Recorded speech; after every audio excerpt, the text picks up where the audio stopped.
Hey there, and welcome to Board Game Geek's live streaming coverage of the Origins Game Fair 2019. We are getting started, we're kicking things off, and we're actually going to be starting today and each day of our coverage at Origins this year with something a little bit special.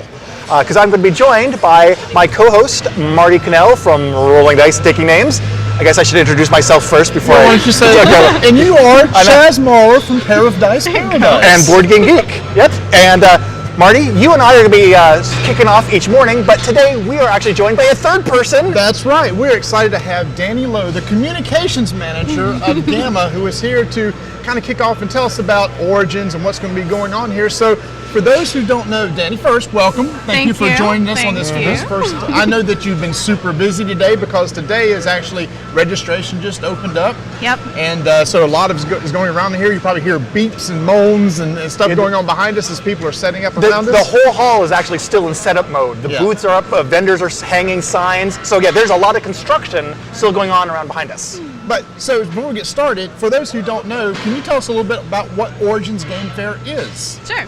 Origins Game Fair is a nerd convention. So we have board games. We prefer geek. Sorry, Go ahead. geek convention.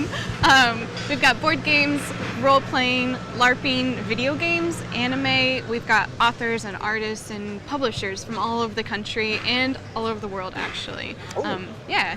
This is our 45th year of existence. Wow, yep. 45th. Yep. I did not realize it'd been around that long. Big birthday. Yep. Yeah, it's Wow. actually younger than me. I didn't get Origins anything, so I apologize. That's okay. That's all right. Belated birthday gift. How long have you been with Origins? Ooh, I've been at Gamma, which is the company that runs Origins, since March. So I'm brand new. But I've been in the gaming industry for about 5 years now. So this is my 5th Origins.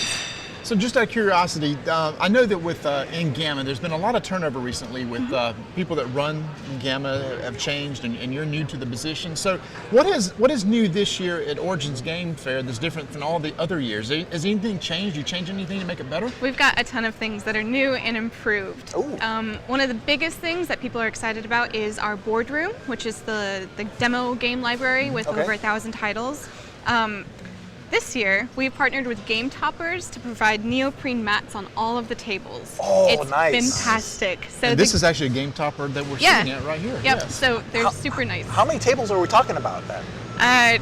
Over 100. Oh my goodness. It's a big ordeal. That was no small endeavor. No. No, that's really cool because one of the big complaints in previous years of Origins was the plywood tabletops, which you get splinters on and stuff. So now you have these nice tabletops to play on. Yeah, so we heard all of our attendees' comments on this, and we were like, well, let's make it a super fancy experience. People enjoy the games. Before we got the topper on the table, just yesterday, I got a huge splinter under my fingernail setting up this stuff. So yeah, I can agree. I'm very, very happy to see the new table toppers out there.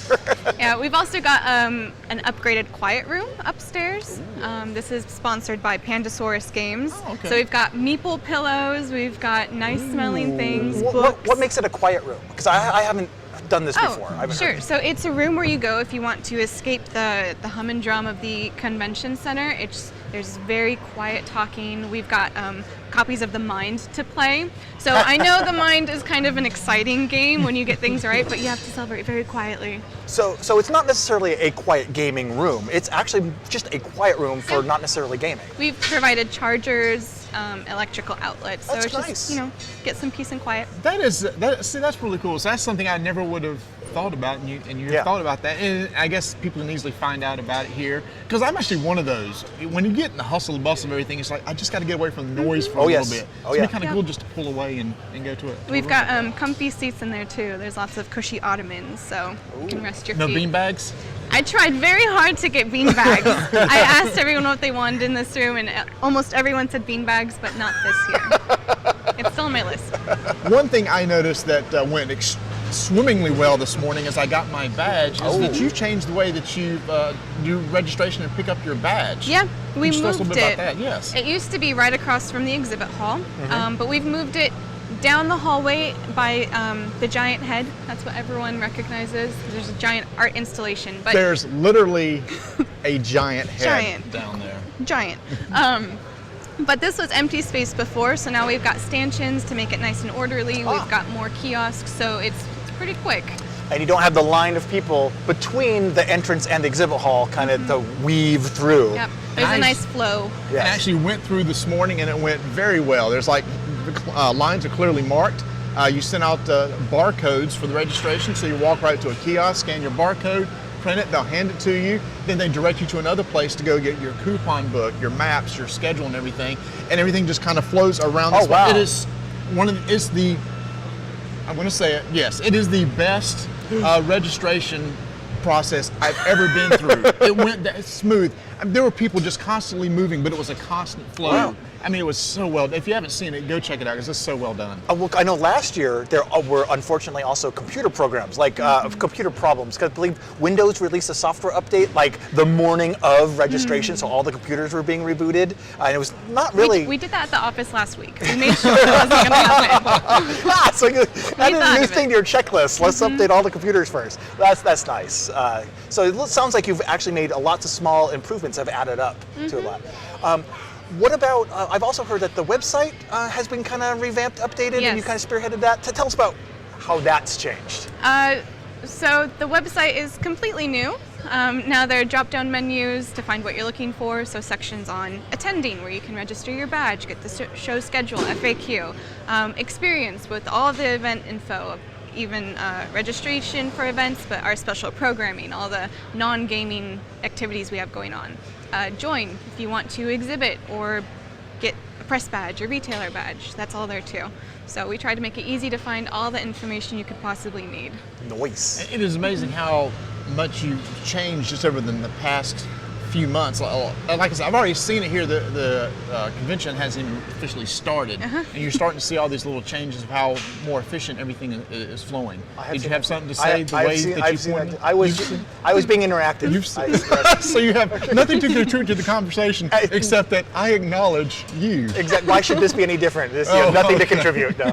So just out of curiosity, Yeah. So once this is done, do you have like some things that you want to do in the future that you couldn't get done this year that you want to make it even a better experience later on? We have so many things. I have a running document with attendees' comments that I've seen on social media. Like we want to revisit everything that we've seen online for next year. A lot of things that people suggested we didn't have enough time for. Like they suggested a bunch of features for the app. That's time intensive. We'd love to do it. So basically, we've got a long list of things that we're going to talk about the month after Origins. Okay. And then I'm going to back you up there for a bit. Yeah. The app. Yes. I got an email that said, download the app. And I said, I should do that, and then forgot. So if I had been... I downloaded the app. Oh. Good job. Thank Gold you. star.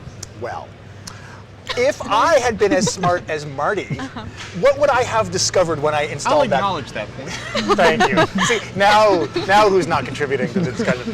If I had actually installed the app, what amazing things would I have discovered on my phone? Sure. So in this free app in the Google Play and Apple Store, we've snazzy. got the show schedule. You log in with your registration credentials and you see your own personal schedule. So it'll remind you when you have events coming up. GMs can message you to tell you about location changes, materials you need to bring.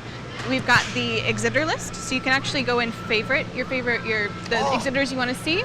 So you have their booth numbers at a glance, and you're like, oh yes, I have to go visit so-and-so. That alone makes me want to go and actually just do it now while you're talking. Yeah. So can it if I click on a vendor, it'll turn on GPS and it'll actually walk me to it? That would be sweet. Unfortunately, no. That would be cool. It would be nice.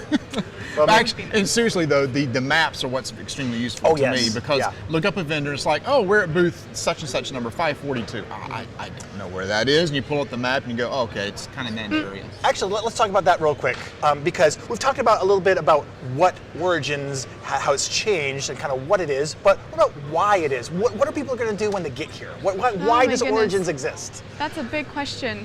It was Marty's idea. I blame him. No, so it started as a historical wargaming convention. Oh, did? Mm-hmm. Oh, yeah, wow. 45 years ago. Wow. And that was the big audience that we had. And over the years, it's morphed into all the things that we offer now, including wargaming. But this year, we have over 5,000 scheduled events. 5,000? 5,000, yes. So basically, if you can think of anything related to nerddom, geekdom, we have it. So we've got True Dungeon, which is a real-life role-playing dungeon adventure. You go on it with your friends, fight bosses. It's amazing. We've got family-friendly events. We've got a whole family and community room where you can bring your younger players and interact with local Columbus entities, and also some publishers are in there. We've got meetups through different press people. You have one.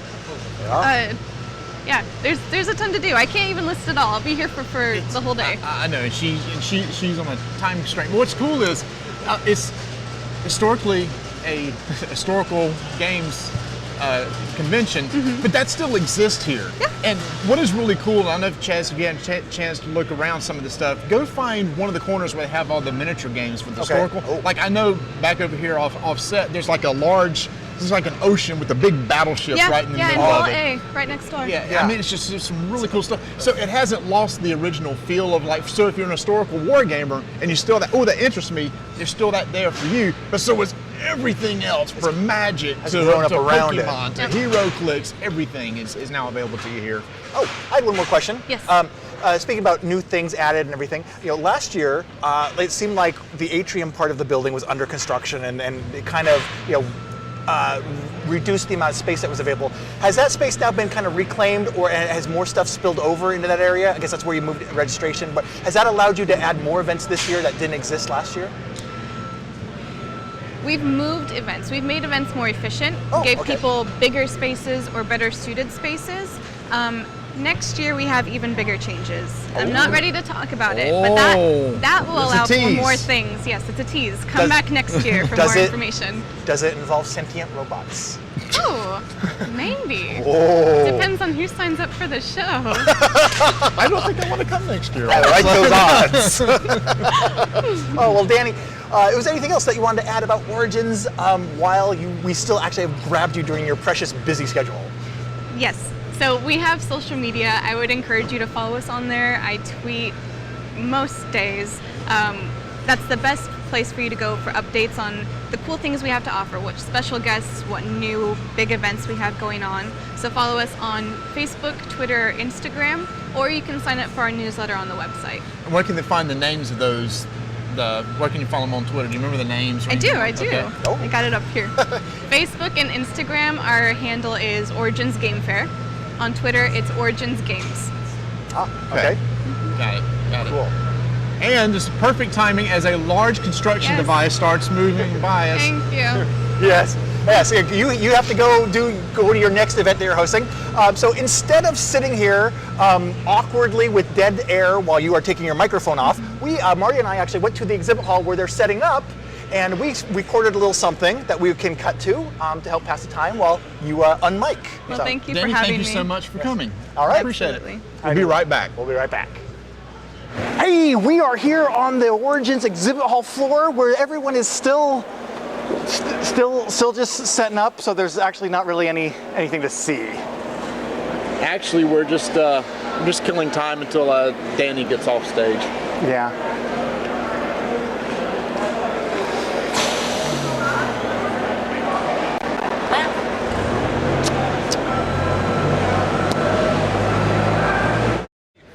All right. I think that went swimmingly. Oh yes, that was very informative. I know. If there's one thing that we can be, it's concise. That's absolutely right. So, yes, we are here at the Origins Game Fair. We're going to be here all week, and you'll definitely want to stay tuned to this channel right here, as Chaz and many others are going to be having publishers on talking about their games. Oh yes, yeah, we're doing the thing that Board Game Geek always does, all day, each day, throughout Origins. We're going to be doing publisher interviews, looking at brand new games that are coming out, ones that are releasing here, ones that are releasing in the near future, and other things that publishers want to talk about. And so we're going to be continuing the live stream throughout the rest of the day. I believe that the next thing that's really coming up is in whatever time it is currently, at noon.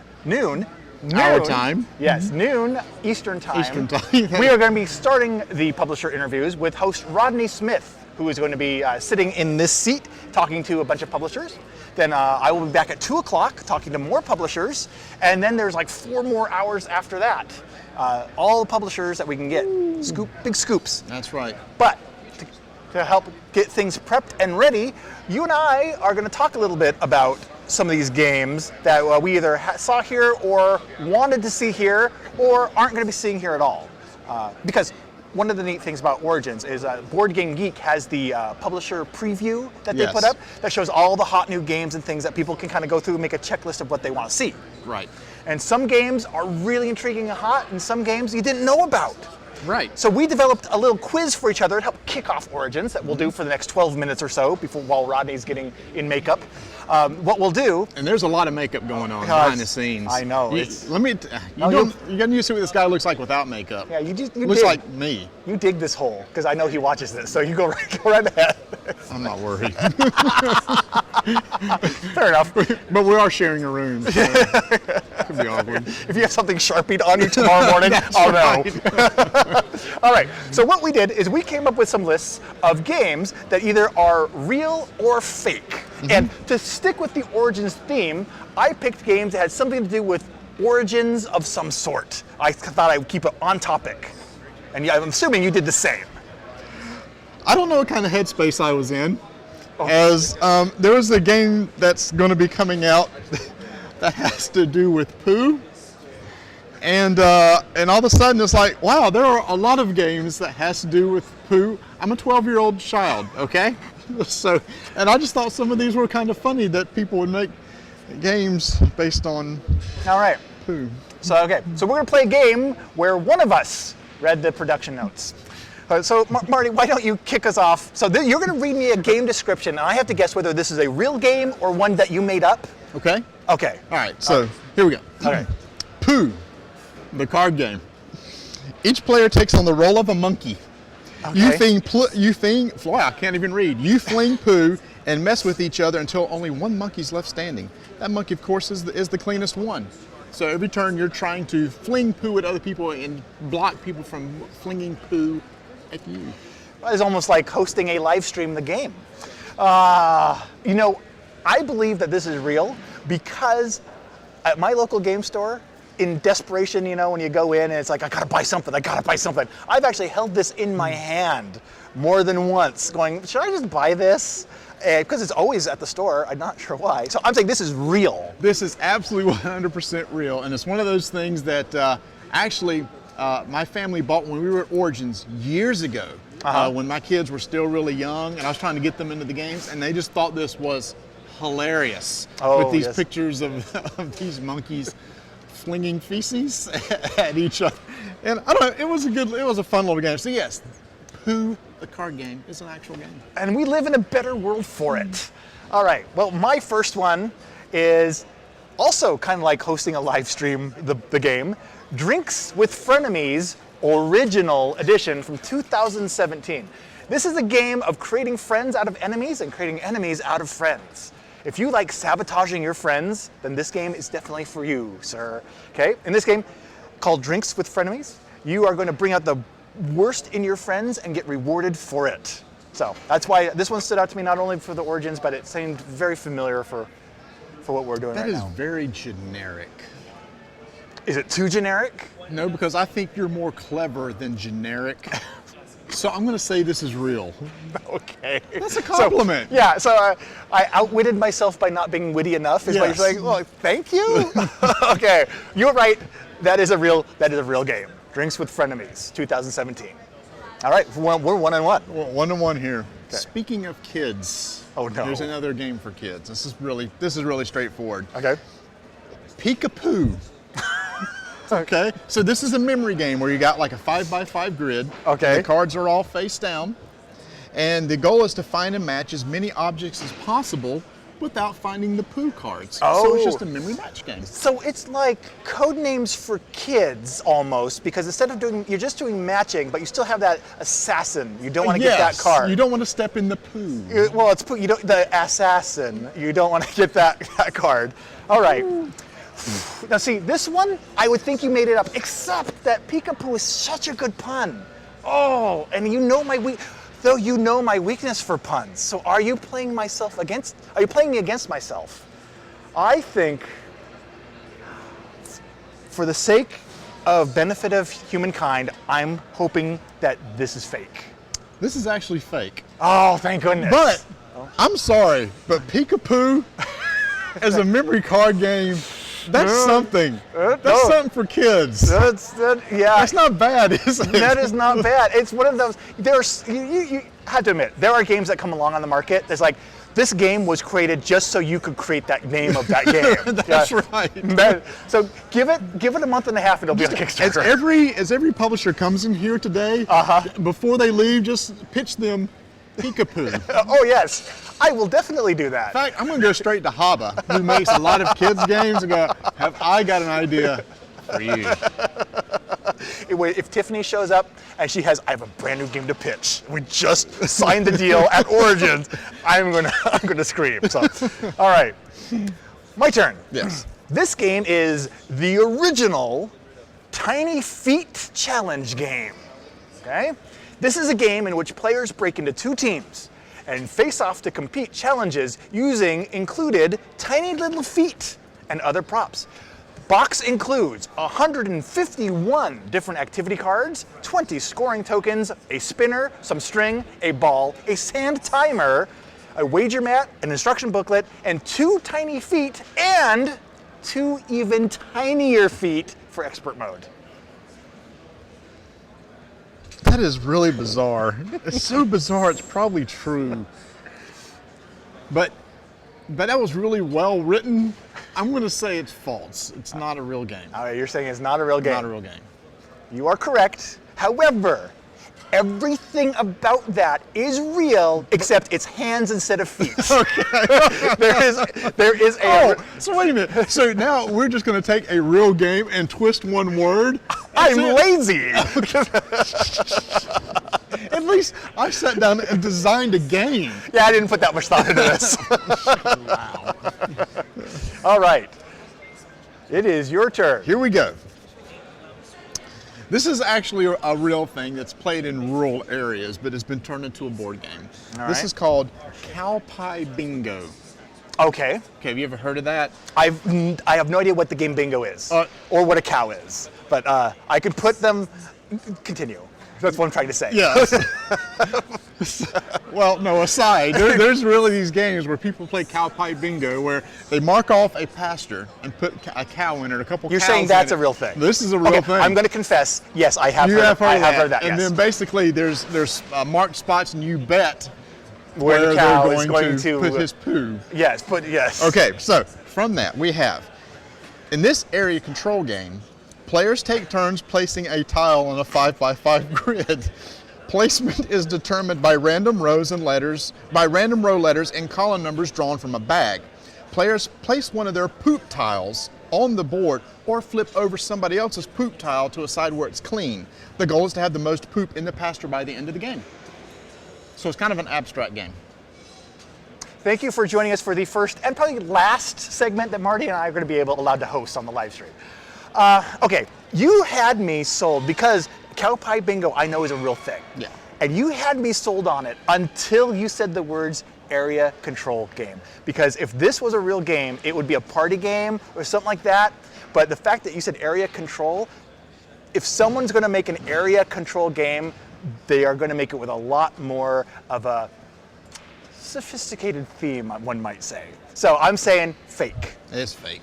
Oh, but I still think it's cool though. Come on, you got a 5x5 grid and you place a tile there, and then you try to get most of your poo on the board. It's an area control game. See, I'm going to pitch that to somebody else too. Yeah. You know, if Capstone comes along, yeah, I want this great new area control game. No, why Marty? No. Best Origins ever. Clay Ross comes out with Pipeline. Poop line. We did rename it. And then you have Cowhide Bingo alongside Pipeline. It's great. Oh, okay. So I'm doing pretty good at predicting. Yeah, you're doing good. So let's continue with the predictions. All right. With the original fortune-telling board game from 1996. Okay. This is the only board game of its kind that combines a fun but safe methodology based on modern fortune card retelling techniques and readings empowered by real mystic stones included in the box. Again, I think you would have put more words in. I'm going this like, could this be a real game, or would Chaz make this up in his head? I think this is a real game. You are correct. This is a real game, and the Board Game Geek actual description on the page, not like user comments, but the actual description says, if you believe in this type of thing, it's pretty fun. If this is your thing, Yeah. it's your thing. So we're tied. We are tied. Tied at 3-3. Oh, yeah. We know each other too well, or Yes. seriously, Cowhide Bingo and Peekapoo, it's going to become a thing. All right, here we go. So I'm kind of jumping around on my list here. All right. I think we have time for one or two more each. All right. This game is called Poopy Head. Okay. Players lay cards on the pile in right colors and in sequence. And it must be in this sequence, Chaz. Toilet, poo, wipe, and wash hands. Okay, so I have these cards. I have to put them down in sequence. And toilet, poo, wipe, wash hands. I don't get it because it's the wrong order. And as soon as a player is unable to lay a card in that sequence, then they have to hit a whoopee cushion.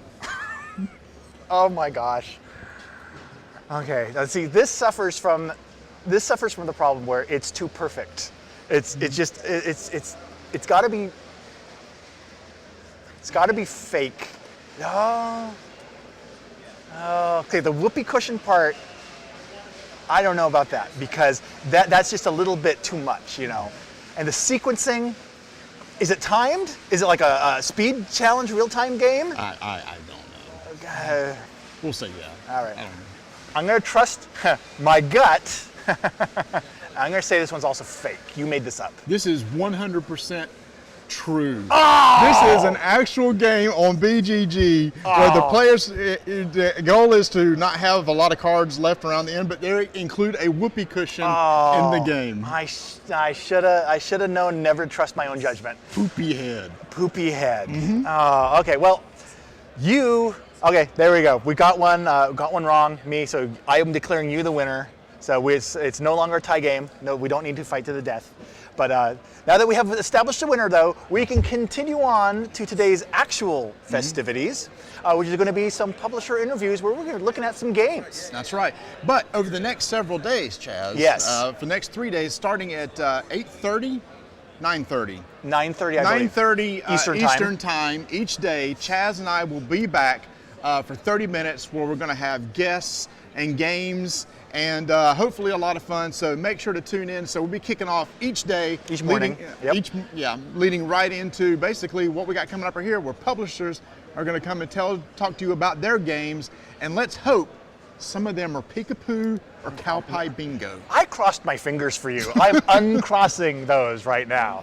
Yes. So, thank you, Marty, for joining us. Yep. And again, you've been Marty, I've been Chaz, and we're going to have Rodney Smith coming up here as soon as he's ready, but he's not ready yet, I believe. So. Someone's in my chair. Oh. He is ready and just waiting for us to leave. Well. With that, Okay. see you guys tomorrow. Yes. Take care. All right. This has been a segment, actually. This, you know what? This segment had a title. We forgot to give the title of it, and so I wanted to give props. There you go. It's up in the thing? Oh, it was up there? Okay. So never mind. Title card was put up. I was going to use that as an out to break the monotony of sitting here.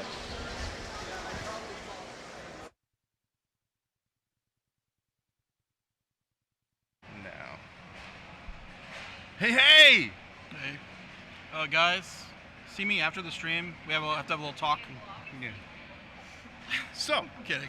If you're looking for I didn't know what I was getting into. if you're looking for a poop game to buy your friend this year, Yeah, I like Marty Cannell's got you I covered. think Peekapoo has legs. Yeah. Yeah, we're back on us for a second here. I was trying to be sternly joking about see me after the show. That's what I thought. But it didn't come off right.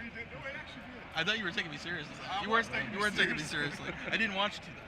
So Peekapoo's the thing, huh? I play Peekapoo. I think anybody would play Peekapoo. It's called Peekapoo. You can't I not. totally play Peekapoo. All right, do we have any questions? Anybody asking questions today? No? It's not really a question time, I guess. Yeah. So, yep, it's been a good setup. I mean, we did come right to the last second. Yeah. Do we need to have that closer? Yeah, closer. Not that. Also, it's very noisy behind us. Yeah, it's probably pitching all the time. Yeah, but we're having a good setup. Oh, Are you guys ready? We're going to be ready to roll. Sound checks. Gotcha. All right, we're going to go ahead and throw over to the set because we have Rodney here with Board and Dice. So here we go. Showing us here too, right? Yes. What you will see overhead. So we can do what I will do is I will bring in. Do you mind? Is it okay if I set it? Okay, awesome. Because we're going to talk just briefly about each of the modules. So as long as this is off to the side, then we can just bring it in and show it. So as before, right? I'll use this as kind of our little cue of like, hey, we're starting, and then it'll go away, and then it'll come back out when we're getting close to time. That's perfect. Which hopefully I'll be able to sort of keep half an eye on here. I don't know how loud this is, unfortunately. So, oh, it's muted, so that's not going to do any good for us. Are you trying to hear it straight? Nope. I want to be able to hear this alarm when it goes off. Yeah. Unfortunately. Is this sound okay on this one? Awesome. Yeah, and this one is we are excited about, and lots of people are excited about it. So. Oh, I'm sure. This game really did, I think, quite well for you guys. It has. Yeah. All right. Are you ready? I'm ready. Yep. Are you ready, Rainer? I am ready. Let me just. Sorry, I'm just gonna. Oh, we have our Bgg interviews. Hey, we have the interviews board here, but we don't actually have any guest names on it.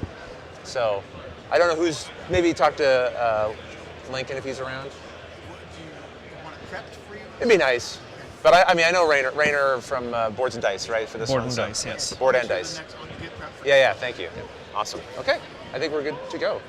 Oh, our camera angle on this one. Derek, do you find it's showing a little more empty space over here?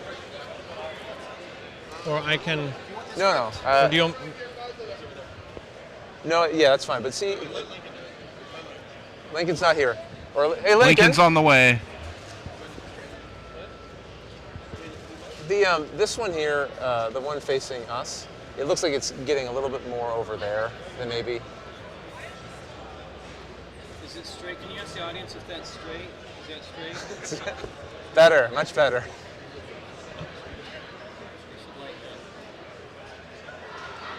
Oh yeah.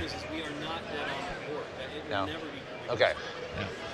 Would it But- help and if Rainer just hopped over a little bit? Would that balance it out a little bit? Rather that you guys be in. Because it was just because the Yeah. legs were right Yeah, here, yeah, so exactly. it's. We actually Sorry? have that on the tables are straight. Okay. Yeah, there we go. Straight. Sorry for the earthquake you're experiencing right now. Yeah. Yeah, that seems all right. That looks Okay. good. I think we're ready now. Derek? Hi everybody. We're at Origins. We are. All right. Hi everyone. My name is Rodney Smith. I'm here with Board Game Geek at Origins 2019, and I've been joined by Rainer from Board and Dice. And you've brought something I think people will be quite interested in, because this is an expansion for Teotihuacan. Am I saying that right, by the way, Teotihuacan? So you can either say Teotihuacan or Teotihuacan. There you go. So. Well, thanks for that little tutorial. Tell us a little bit about what comes in this expansion. Yes, so this is a modular expansion, and it will be coming out at Gen Con in the United States, and it will be available globally in October of this year. And it's a modular expansion, which means that you can add and remove the modules as you want, and you can combine them and play with everything. And the nice thing about it is that there are really very few new rules. So it's just more options and more things to provide a richer game experience, but without having to learn them. But just to be clear, you did say you can throw everything together in at once if you want to as well, though. Is that totally. right? Okay. All right. So one of the things that this adds is it adds a whole bunch of basically, these are called priests and priestesses, which are special player powers. Okay. So at the beginning of the game, you would be dealt 2 of these. You get to choose one, and most of them give you a very powerful benefit as well as a drawback. So there's always a positive thing and something negative. So it might be, for example, that this one here will make it easier for you to collect the resources that you need throughout the game. But then you also have to pay additional resources when you're building. So you're good at gathering them, but you're also spending more of them. Right. And this, I mean, there are different ones. There are 10 for the players, and then there are also 6 specifically for the solo game as well. Oh, really? Okay, so this is going to, if you're a solo player, then this is going to give you some new ways to play the game and experience it as well. And I just want to point out, this is a sort of an important thing to me. This is like a nice thick cardboard here, right? It's not just a flimsy paper. Nice. Yep, they're all nice production production pieces. So, so it's all. I mean, they're all different ones, and they give you. If you're familiar with the game, you will. It will be easy to pick up because basically, like this one, for example, when one of your workers have ascended, you get 2 of the benefits instead, but it's more costly for you to advance on the temples and so forth. Sure. So this will just give you more options as far as the game experience. Yeah, and also I suppose it brings you to the theme a little bit more, right? You're taking on the role of a character now, right? So that's So this is one of the modules. This is one of the modules, yes. Then we have the second modules, and in fact, all of these they add. Some additional things. So there's now in the base game there are 3 temples, a blue, red, and a green. Right. This one adds a 4th temple. Now it's a lot harder to advance on that temple. In fact, there's going to be another board that replaces board 6 in the game, which is where you can build the noble houses. Right. And this is where you can then go to advance on the orange temple, and you can also advance on it if you have the general wild temple advancement can also be used on the orange temple. This one? All right. But it's a little bit harder to advance on it because those are essentially the only options. But the benefits that you get for moving up the temple are very substantial. Early on, basically, you get a power-up. But then here, the dots that signify permanent powers that you can unlock. So they can, the first ones that you get a choice. Oh, I see. Sorry. So this dot represents this power. Correct. 2 dots is here and 3. Okay. And you have to choose. So it's either here you pay less cocoa either when you're worshipping or when you're collecting resources. Right. The next level, and again there are 3 options, but you can only choose 2 of them. And it's either where you get to have extra workers on board 7, you get a resource whenever you take a discover tile, or after ascension, your workers start as level 2 instead of level 1. And then the final ones have to do with scoring. So basically, you get to count as 2 levels higher on the Avenue of the Dead, or you no longer have to pay cocoa to pay the salary in each eclipse, or you get to count as having an additional mask in your collection. So those are benefits that you can get as you progress, and you basically, it's similar to the technologies where you put a marker to show which one that you have acquired. Okay, interesting. So that's the second of the modules, right? Then there's a small module, and I'm going to bring up. In fact, I'm going to bring out the next 3 here. So, so 2 of the modules they add new versions of boards 7 and 8. 7 is where you add decorations, and 8 is where you add tiles to the pyramid. And they just provide new ways for you to do so, including the ability to add multiple decorations at once, or getting other benefits like being able to unlock your workers. When you add the tiles to the pyramid, these ones function differently in that it's still based on how many workers you have here. It's still, that's how many tiles you can build, but the power of your workers determines the height where they can actually build. And this is where you were sort of saying, like these additional modules, like if people have already been customizing their board already, then this is just another way of customizing it, right? Yeah. And then it comes with this sideboard because before these tiles, the decorations and the pyramid tiles went directly on these boards, but now there's just a sideboard for them. And then there's a spot here, which is where the 5th module goes. So there are 3 eclipses during the game, and this is the seasons module. So basically between the start of the game and the first eclipse, and then until the 2nd and 3rd, there'll be a seasonal effect that will change certain aspects of the game. For example, every time that you advance on the Avenue of the Dead, you get 2 victory points immediately. Or every time that one of your workers ascends, now you get to place them anywhere, not just on board 1. And so these things just give you something else to consider while you're playing, a little change in the gameplay each time. So there will be several of those, and you can either randomize them if you want to have a surprise of what's coming up, or you can predetermine and say, well, these are the ones that we would like to play with, including one that is either fun or frustrating, depending on how you look at it. Now you can no longer move 1 space. So instead of being able to move 1 to 3, it's 2 to 4 spaces, which changes a little bit how you're planning the game. So interesting. Yep. So this is what comes in it. That's all of them? Yes. Okay. So that's all the 5 models. There's the one with the priests and priestesses. there is the Orange Temple, and then there's the Seasons and 2 new boards. What And do we then have there'll here? be additional Some pieces? markers for Okay. the Orange Temple, those Yep. benefits. And then you're going to get meeples for as worshippers on the temples. That's fun. Yeah. So Yeah, very nice. So, and you said at the beginning when this is going to be available. Can this you will be remind us again? available at Gen Con, so pre-orders will open up actually tomorrow, and then will be available globally in October. Okay. Well, thank you very much, Rainer, for giving Yeah. us an overview of this Thank you. expansion coming for Teotihuacan. And thanks to all of you for watching. There we go. Yeah. Very nice. And I suppose, like, probably most of this stuff will fit in the original box, too, Yeah, I would think. it will. Which is kind of nice. I'm always So- a fan of that. Yep. Do we want to try to put this stuff back inside? We can just Yeah. put it in here, and then we just have the other. Derek, do we have the clicker to zoom in and zoom out? Is that it? Oh, here it is here. Yep. So am I doing that, or are you able to do that from there? We can just put those Yeah. in. Yeah, and this one, I mean, we've obviously been able to show it and demo it for people and stuff, and people are excited because it's not a lot of new Right, rules. right, It's right, just- right. you You just- already know the game. It's a couple extra things Yep. to keep in mind. All right. So this one here is Sierra West. Yes. All right. I'm ready when you are. Just straighten this a little bit. No, this one's not Strawberry Stews. This is No, still this board is and still dice. board and dice. Yeah. Yep.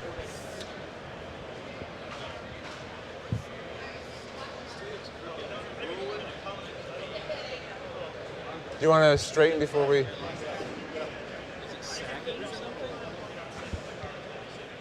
Yeah, from here it looks like it's a little tilted too, but maybe not enough to notice. That looks pretty straight. Maybe it's us. We need to. I know, you guys are off kilter. Yeah. All right, that looks pretty good. Awesome. Ready? Here we go. Good, Derek? Action! Good to go. All right.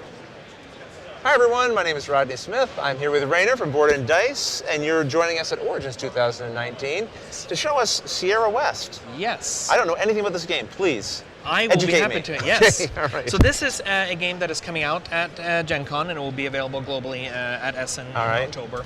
And this is a game that combines action programming Okay. and worker placement. Well, I like both those And, things. yeah. All right. I'm on board so far. And basically, what you will get at the beginning of the game, you're going to have a deck of 8, Yep. plus there will be another card. And I'm going to talk about this because this is actually a game that comes with 4 different modules. So there are 4 different ways Okay. of playing the game Yep. right out of the box. Here we have set up for the one that is probably the most straightforward, which is called Apple Hill scenario. All right. What you will do is you're always going to, on your turn, you're going to start with 3 cards Right. in your hand. And as you can see, each card has 5 different spaces. Yes. 3 of them are green and 2 of them are tan. Uh-huh. And what you will be doing is you will decide which of these action spaces that you want to activate. Right. And based on the order that you put them in, and then you will slide them Oh, here interesting. on your board. So now you can see that not only are you covering up It's a little some, puzzle building here, kind of. Yeah. so you're right. covering up some of the spaces. Sorry, this Right. one goes under. You're covering up some of the spaces based on what you want. So you're not going to be able to use all 15 that are provided on Okay. there. Yep. Yep. And to see that you've basically set it up right, then A little mountain in the background. Mountain in the background. That's Yep. brilliant. I love that. Okay.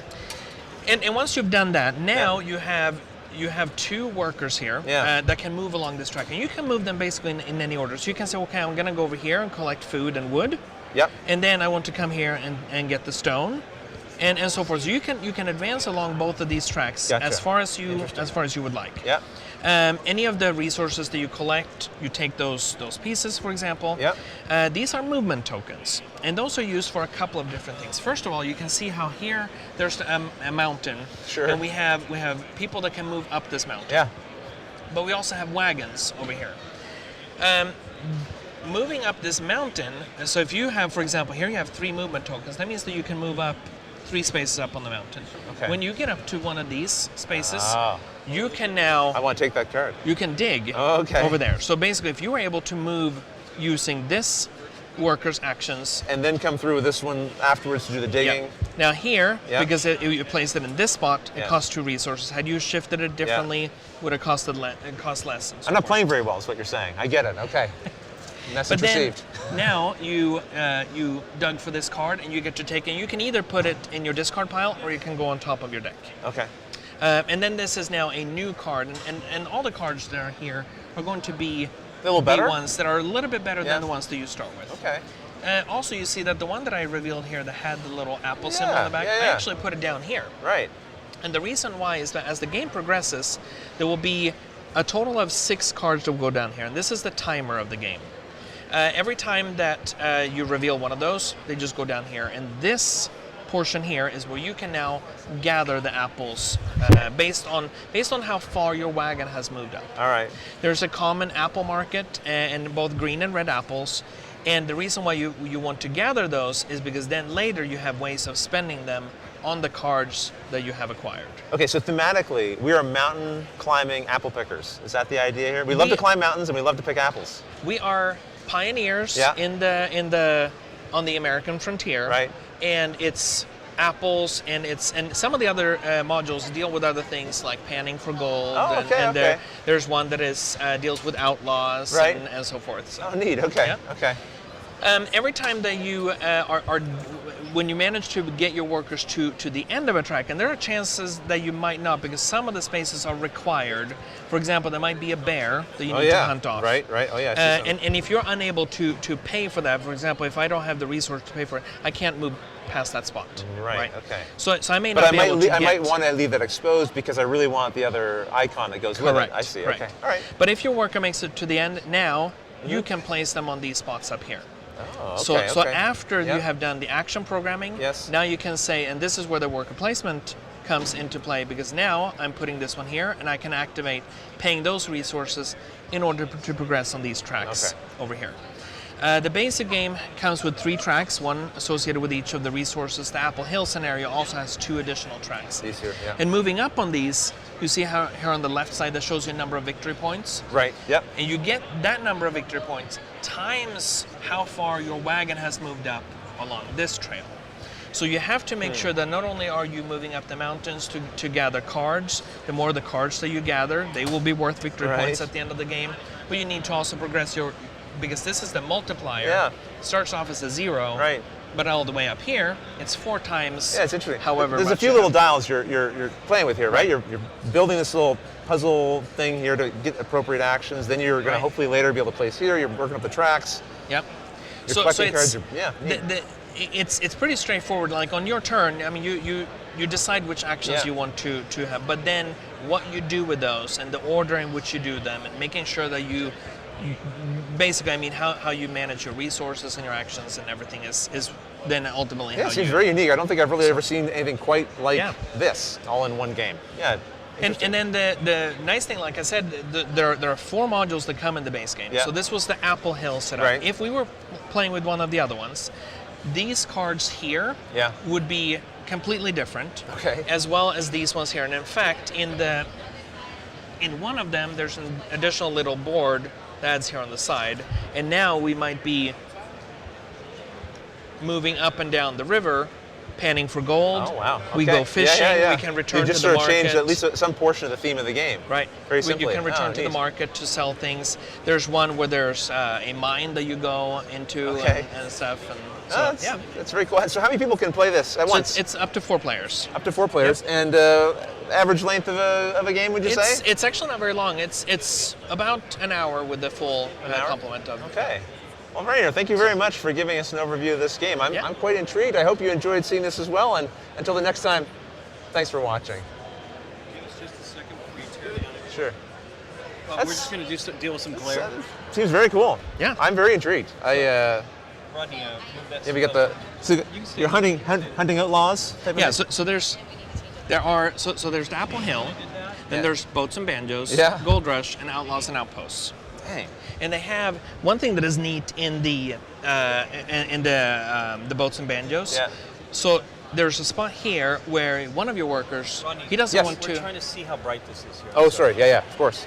He doesn't want to move past this spot until his companion goes here and plays the banjo. Of course. So you have to now time them. For your music playing. If you got a bard in your party, this might be the module you want. Oh, that's very cool. Very cool. Yep. I guess we got to get this one out of here then. Who is our Who's our greeter currently? Lincoln, do you know? Just try it. What? Do you know who our current greeter is? Chad. Hey, Chad. We're good. Yeah. But yeah, so it's super neat, and it's by. Looks like it's like pretty much done here too, eh? Yeah. So this is a final. Nice. It was brought in from the factory today. Okay. So this is Well, they should be on hot this. off the. I mean, they're And I'll mention anyone when you're watching, if you want. I don't know if some. Let's do Mount I don't Rushmore. know if they're We don't monitoring need the comments. bags. I don't know what But those if they are, feel free to ask questions, and then we can, between things, we'll try to answer what we can. Now this is one where we can actually have you play Okay, sure. because it's I'd play a super little quick. round or two. Let's see how we're doing for time here. Not bad. We're about 3 minutes over, but that's just because there's been some fiddling around here. Yeah. But This is Strawberry This is Studio. Strawberry That is Studio. correct. yeah. And here, let's see. Yeah, this looks a little. It's a little better. Yep. Hey, did you find the remote was able to work, Derek, or no? Cool, cool. Cool. Derek is on point. That guy is good. Yeah, and this one is easy to explain by just playing it. Sure. So we're just gonna. Take your time, but we're ready when you're ready. And hurry up. All right. Just kidding, Derek. Putting out some fires. Yeah, no, it's fine. Yeah. It's fine.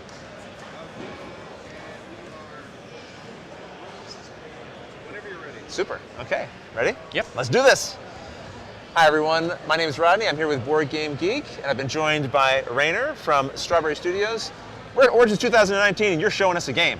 I am. I hope. Yes. Okay. That's the plan. That is the plan. This is Mount Rushmore. Yes. And, so this is one of the, which is already out. Okay. It came out in March. Right. So it's a new release on the market for us. And like the other games in the Strawberry Studio line, these are light family games, ones that you can play with your kids, with casual gamers, non-gamers, or you can play them as filler games and so forth. Is it light enough that you could teach me right now? We can do that. All right. Yes. Okay, let's try. So what you see here is basically the setup. That you see the 16 cards. Yes. And these are the presidents of the United States on Mount Rushmore. Okay. And they're all facing different, each card is unique in how they're facing on there. Now what we will do is we will flip a card, and you are trying to find the card that matches here how they're facing on this card. Okay. I think So I I'm need to going see to one flip of this these. over, All right. and Why, are these all different? they're all different. Oh, I'm just seeing that now. Oh, okay. It's a matching. Yep. Yeah, I got it right here. Do I say that? Yep. Am I right? And if you're, so once you put it on there, Oh, if, no, I've if- committed. If you're right, you get this card. Yeah, and if you I'm basically wrong. score a point. Sure. Now, that was too easy. Was I right, So though? now, I think I was right. You were right. Okay, yeah. good. Now this next card is going to have one of the faces is going to be in red. That means that you need to match all the other ones, but the one that is in red, you need to find the opposite Ooh, facing. I like it. Yeah. Okay. Make my brain work wrong. Okay. I think I found it. This one. No. What? Unfortunately not, because Oh, his face is wrong. Right. Okay. I hope people at home are trying to play along. You found it? this one Right. So these three are the exact same, and this one's the reverse. is the reverse. Yeah. Okay. Still too easy, right? Yeah. Well. Now no. two of them will be. I don't know if that was too easy. I mean, it's a little challenging. Yeah. No, but I have faith in you. Okay. Two of them will now be in red. Okay. No problem. Got it. This one. That is correct. I'm working a little system. Okay. And I think you know what's coming next. No, I have no idea. Oh, three of them. Three of them are different.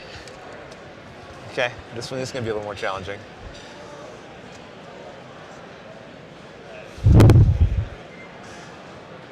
Yep, got it.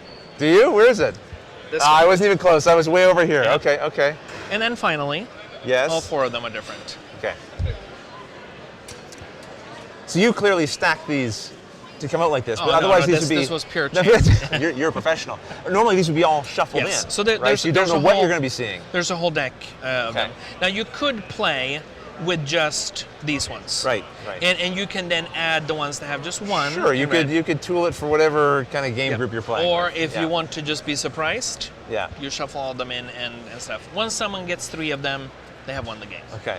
Yeah, I think the surprise is a nice way to do it because you're once you're comfortable with the game, because you're thinking one way, and then suddenly you have to shift gears and Yeah. like, okay, only two of them. Okay, which two do I focus And on? especially, obviously, if you have a group of people and you're playing with kids and Yeah. stuff, and it's a really fun that's, game that way. so this is when you said it's already available. This one is already How available. many yes. players? Well, technically, I mean, you can play with. Maybe you can fit it on the table? Yeah. Yeah, excellent. So, but otherwise, I think it says 2 to 10. 2 to 10, about 10 to 20 minutes or so, depending on how quick people are. Yeah. All right. Well, Rainer, thank you so much for showing us this. Yes. And all of you, thanks for watching. There we go. Very nice. The fires you're putting out, anything that we have to be worried about? Is it all good here? Is there anything we can do to make it easier for you, or it's all good? No. Are you getting any glare at all? No, that's what I was fixing. Is that what I was wondering? Because I noticed a little bit myself. And yeah. I got rid of the glare, but I got rid of your glow that you had. So. Is that good? Did I have a little glow on my forehead or my jaw? All right. You lost your halo. Okay, that's all right. Bon appetit. Yeah. Bon appetit. All right. Are you ready? I think so. All right. Ready? Yeah. Hi everyone. My name is Rodney. I'm here with Board Game Geek, and I've been joined by Rainer from Strawberry Studios. Yes. We're at Origins, and you are presenting Bon Appetit. Yes, Excellent. and this is a game that is actually premiering now. So. Okay. At the you show? can- At the show. Oh, exciting. Yeah. All right. Well, tell us about it then. Yes, Let's so this learn. is a game in our Strawberry Studio line, which is a collection of easy, simple to play games with family. You can play with your children. You can play with casual. I'm not listening to gamers a and- word you're saying, Rainer. I'm just looking at this food. I did not eat breakfast this morning, and I'm regretting it already. So this is a game where there will be cards that are available on display. Now we would at the beginning of the game we're going to have a certain number of gems that are you keep it secret from the other players. And what you will do, the next card in line is the one that we're bidding on. Okay. And there are a couple of things to consider. Well, first of all, this is how many points it's worth at the end of the game. Right. There's a name and a type of dish. But then there's also some of them, not all of them, but most of them, they have a little benefit down there. Because whoever wins the bidding for this one will now get this one. And from now on, when you bid for side dishes, you get a +1. Okay. There's also a little market over here. Sure. And this tells us the current value of the gems. So, for example, all green gems are 3, red and yellow I are... see. Okay, okay. So now what we would do is we would secretly decide, okay, for example, I'm going to bid with these. Yes, I'm and ready. then we reveal. I don't want that dessert. No, of course not not. for me. Now, I pay whatever I bid. Right. Had you bid anything but it was less, you just you get yours. Okay. Get your pay. Now here's the thing, because you bid 0, you actually get to take a random gem from Oh, so bidding 0 is from the bag. potentially a little strategy Yes. there. Okay.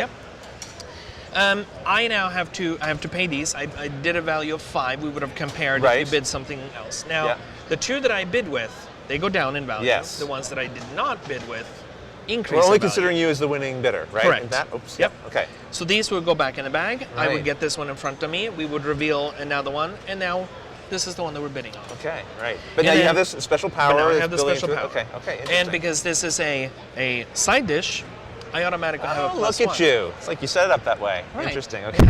Okay. And that's basically Yeah. how the game works. Once there will be a card that is set aside, so you don't, not all of them will be in, but most of them, but you don't know which order they come out in. So how does the game end? Like what's sort of the, you just Basically, go through all of them? you go through all of them. Okay. And then whoever has the most points is the winner. Is the winner of Bon Appetit. And the artwork is, very attractive. Yeah, very, very nice artwork here. Yep. It's like, you'd want to have some snacks on hand, I think, when you play this. Otherwise, you go crazy. All right, and so this game takes approximately, it says here, about 20 minutes to play. Does that sound about right to you? Yeah, excellent. Well, thank you so much for giving some run through of Bon Appetit. And of course, all of you, thanks for joining us and watching. There we go. Very nice. Yeah, interesting little smattering of like, so the 2 different lines, is that Strawberry Studios and Board and Dice? Is it just different weights of games? Or Yes. is it, So basically, I mean, because with Strawberry Studio, we have, it's just light games and family games and stuff. And it's easier to keep that separate, especially if you, depending on you will see a game like Teotihuacan next to... that's what I was just thinking of the 2 studios, because you're obviously covering a wide range of different types of games and there. so that makes more sense for us to do it that way. So. Well, a pleasure to see you again, Rainer. Yeah. Really nice. Yeah, I look forward to hearing more about Sierra West. Looks very cool. I'll keep an eye on that one. Swing by the booth if you have a moment. Yeah, very cool. Well, Well, there we go. That's the first little batch. Oh, thanks for that. I will mute it for now. Perfect. Okay. All right. All right. Man, I can't believe Origins is sort of like, it's happening, Derek. It's starting, sort of. Today's a weird day. I think if you tuned in from when Marty and Chaz were talking there at the beginning, I don't know exactly what they said, but it's a different kind of day. Because people are still very much setting up here. We're pretty much good to go, but I'm always reminded of how horrifying this day in particular is because of all the noise. Yeah, just the background noise when we're recording noisy here. in here. Yeah, definitely. I mean, it will continue like that though throughout, don't you think? Yeah.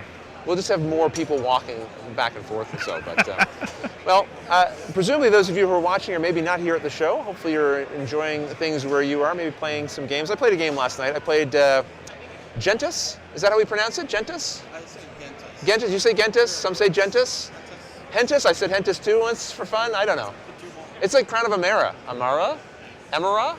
I don't know. But yeah, we're going to be joined by Scott here in this conversation. Yeah, I played Gentis, and I placed last. I did horribly. That was a game that kind of eluded me in terms of what I should be doing. It's a game with a lot of like little moving parts.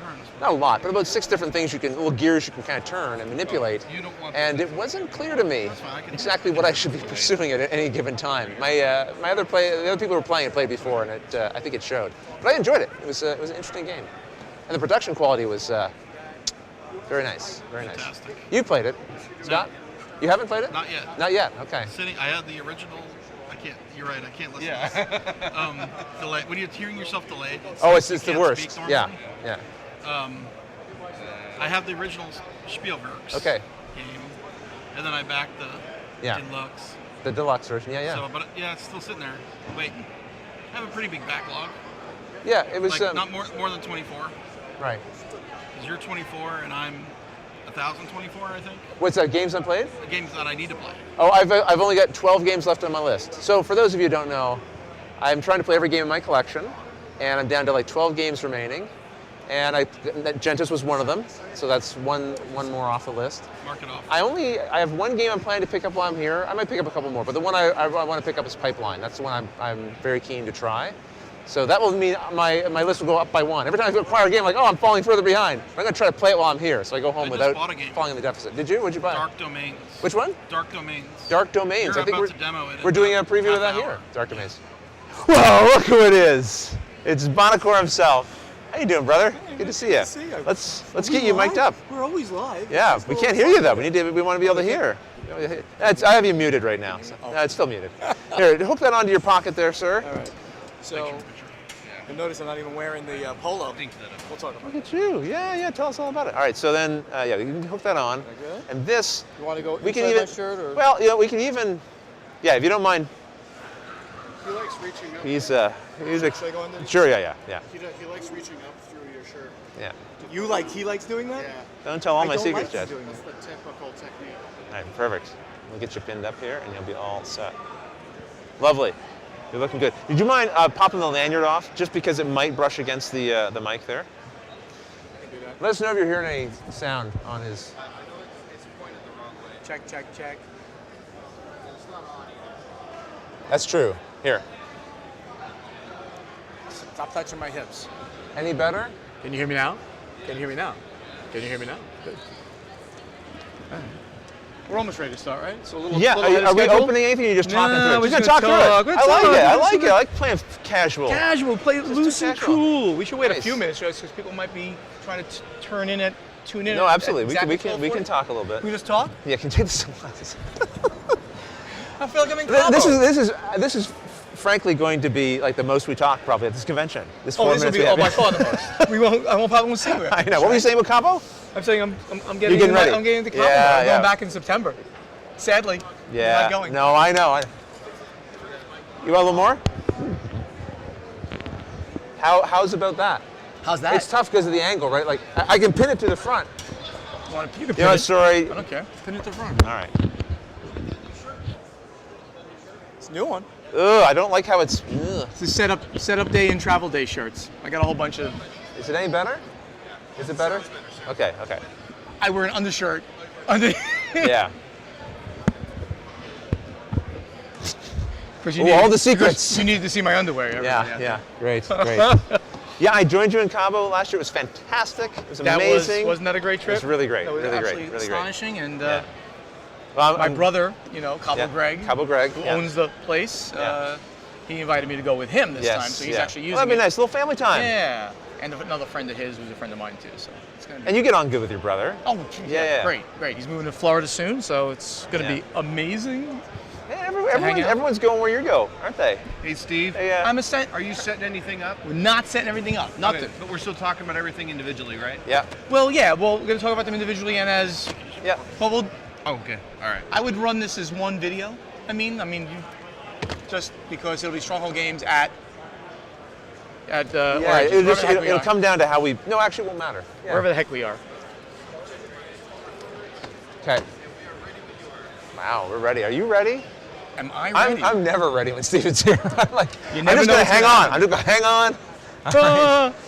So how long we got Steven for? So, and all I can That's do. it, 1 minute? Oh, and it's this way. Cool. So if I want to put things down, I do things like this. this. And you just look there. Yeah, I like that. It's That's nice, new. right? Nice. It's new that I can actually do that. All right. It looks like 10 minutes. We have a half hour in total between me and Nick. 1 minute. So Nick Little is going to be in Atrisha, and he'll do half the slot. But for these first so four, 15 in total. Just 15. Look at 10 to 15. 10 to 15. Okay. Whatever, and then he's going to do 10 to 15. Oh yeah. They said that you're on the wrong coast. They said he's on the right coast, but the wrong coast. It's so cold. And it's on the right. Oh, okay. Because I ran into a couple people from BC on the flight in, so I just wanted the same people. No, it's different people. Yeah. Cool. Yeah, okay. All right. You ready? I think so. Okay. Ready? We'll start like that. No, yeah, for sure. You need the picture?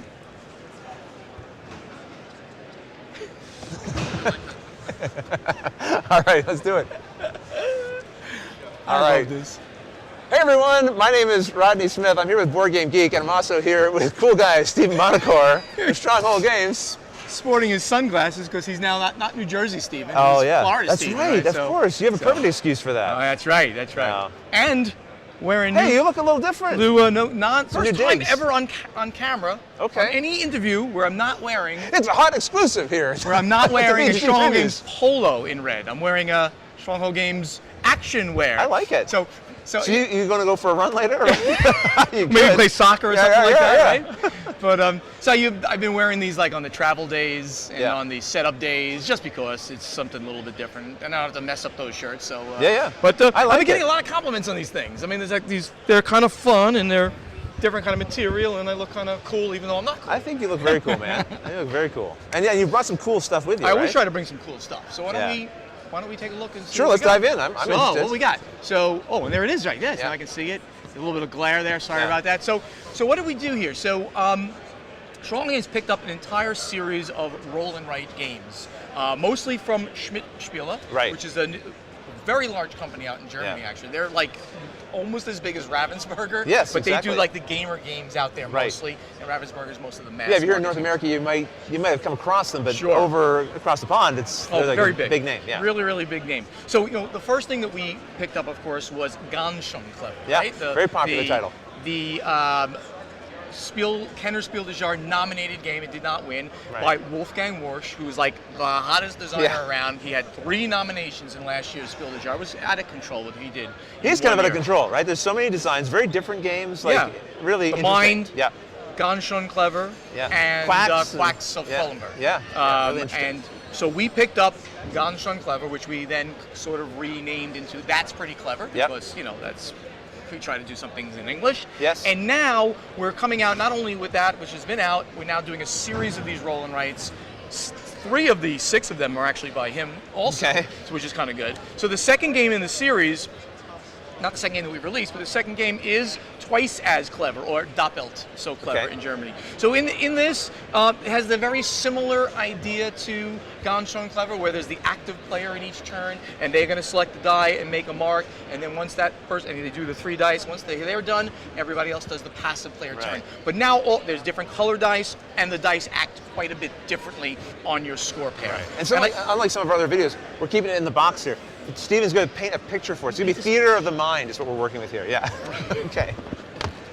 Not so much I can show you there anyway, but we'll keep. So does it require you? Do you have to be twice as clever? Like, does this change the gameplay in that way? What I like to say is that you really have to be twice as clever to end up scoring big in this game. I mean, it really takes the whole system to another level. Where before, it's kind of almost relaxing. Ganz schön clever. That's pretty clever. Everything you're doing is getting easy points. to do. You get the points, and you can score pretty well. I mean, I've scored in the high 200s. I don't think I've cracked 300.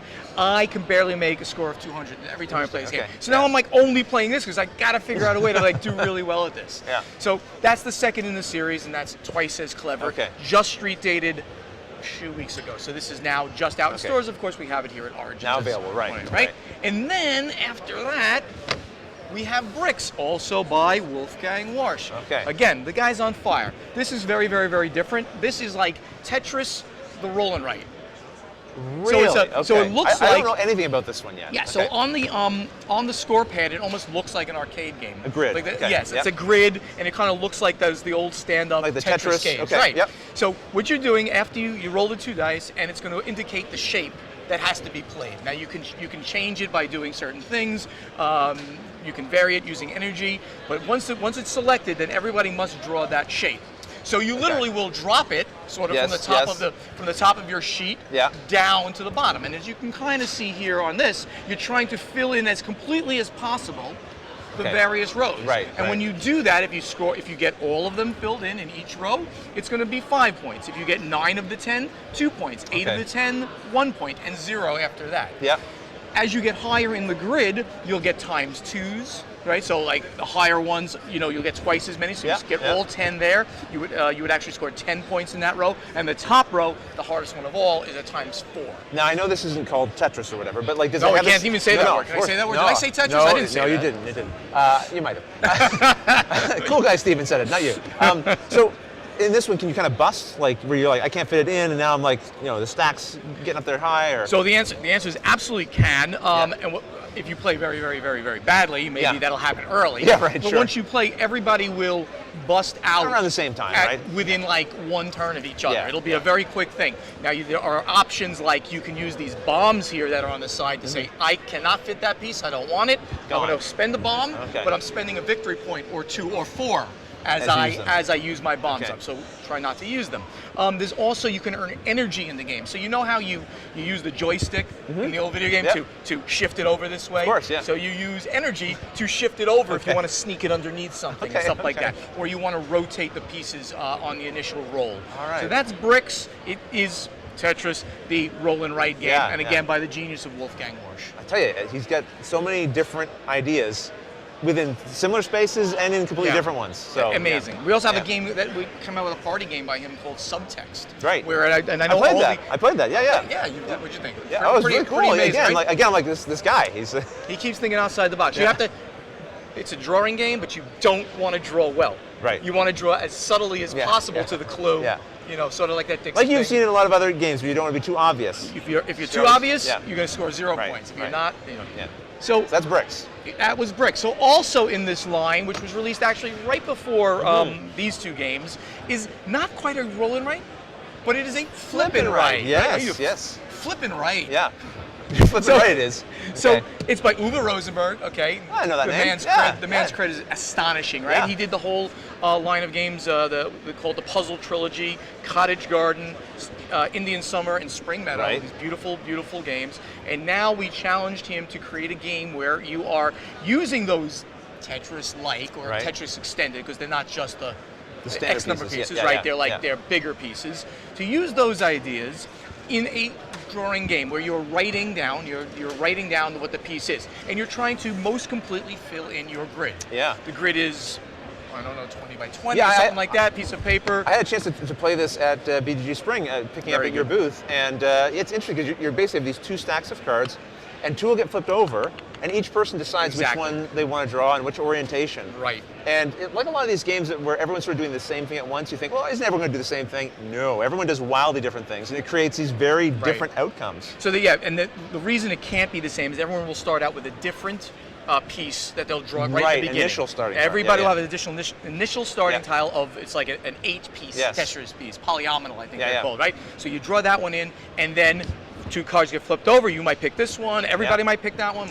You know, sometimes certain things are almost obvious toward the end of the game when you get that one piece that comes up. Oh, yeah. Everybody needs You were that just one dying piece. for that little single space But to they fill come in. out early. Yeah. You probably don't want to use that piece. You want to use the bigger pieces to get more in there. And it's called second chance because I believe, I remember correctly, you might flip something over and be like, I can't use either of these. And then you get like a second chance to like... That's only for you. Yeah. Here's your second chance, and if you can't put that on, then you're down. out. Yeah. And again, everybody will go out like literally Around the same within time. one turn. Yeah. This is a 10 to 15 minute game. You can play this game with anybody.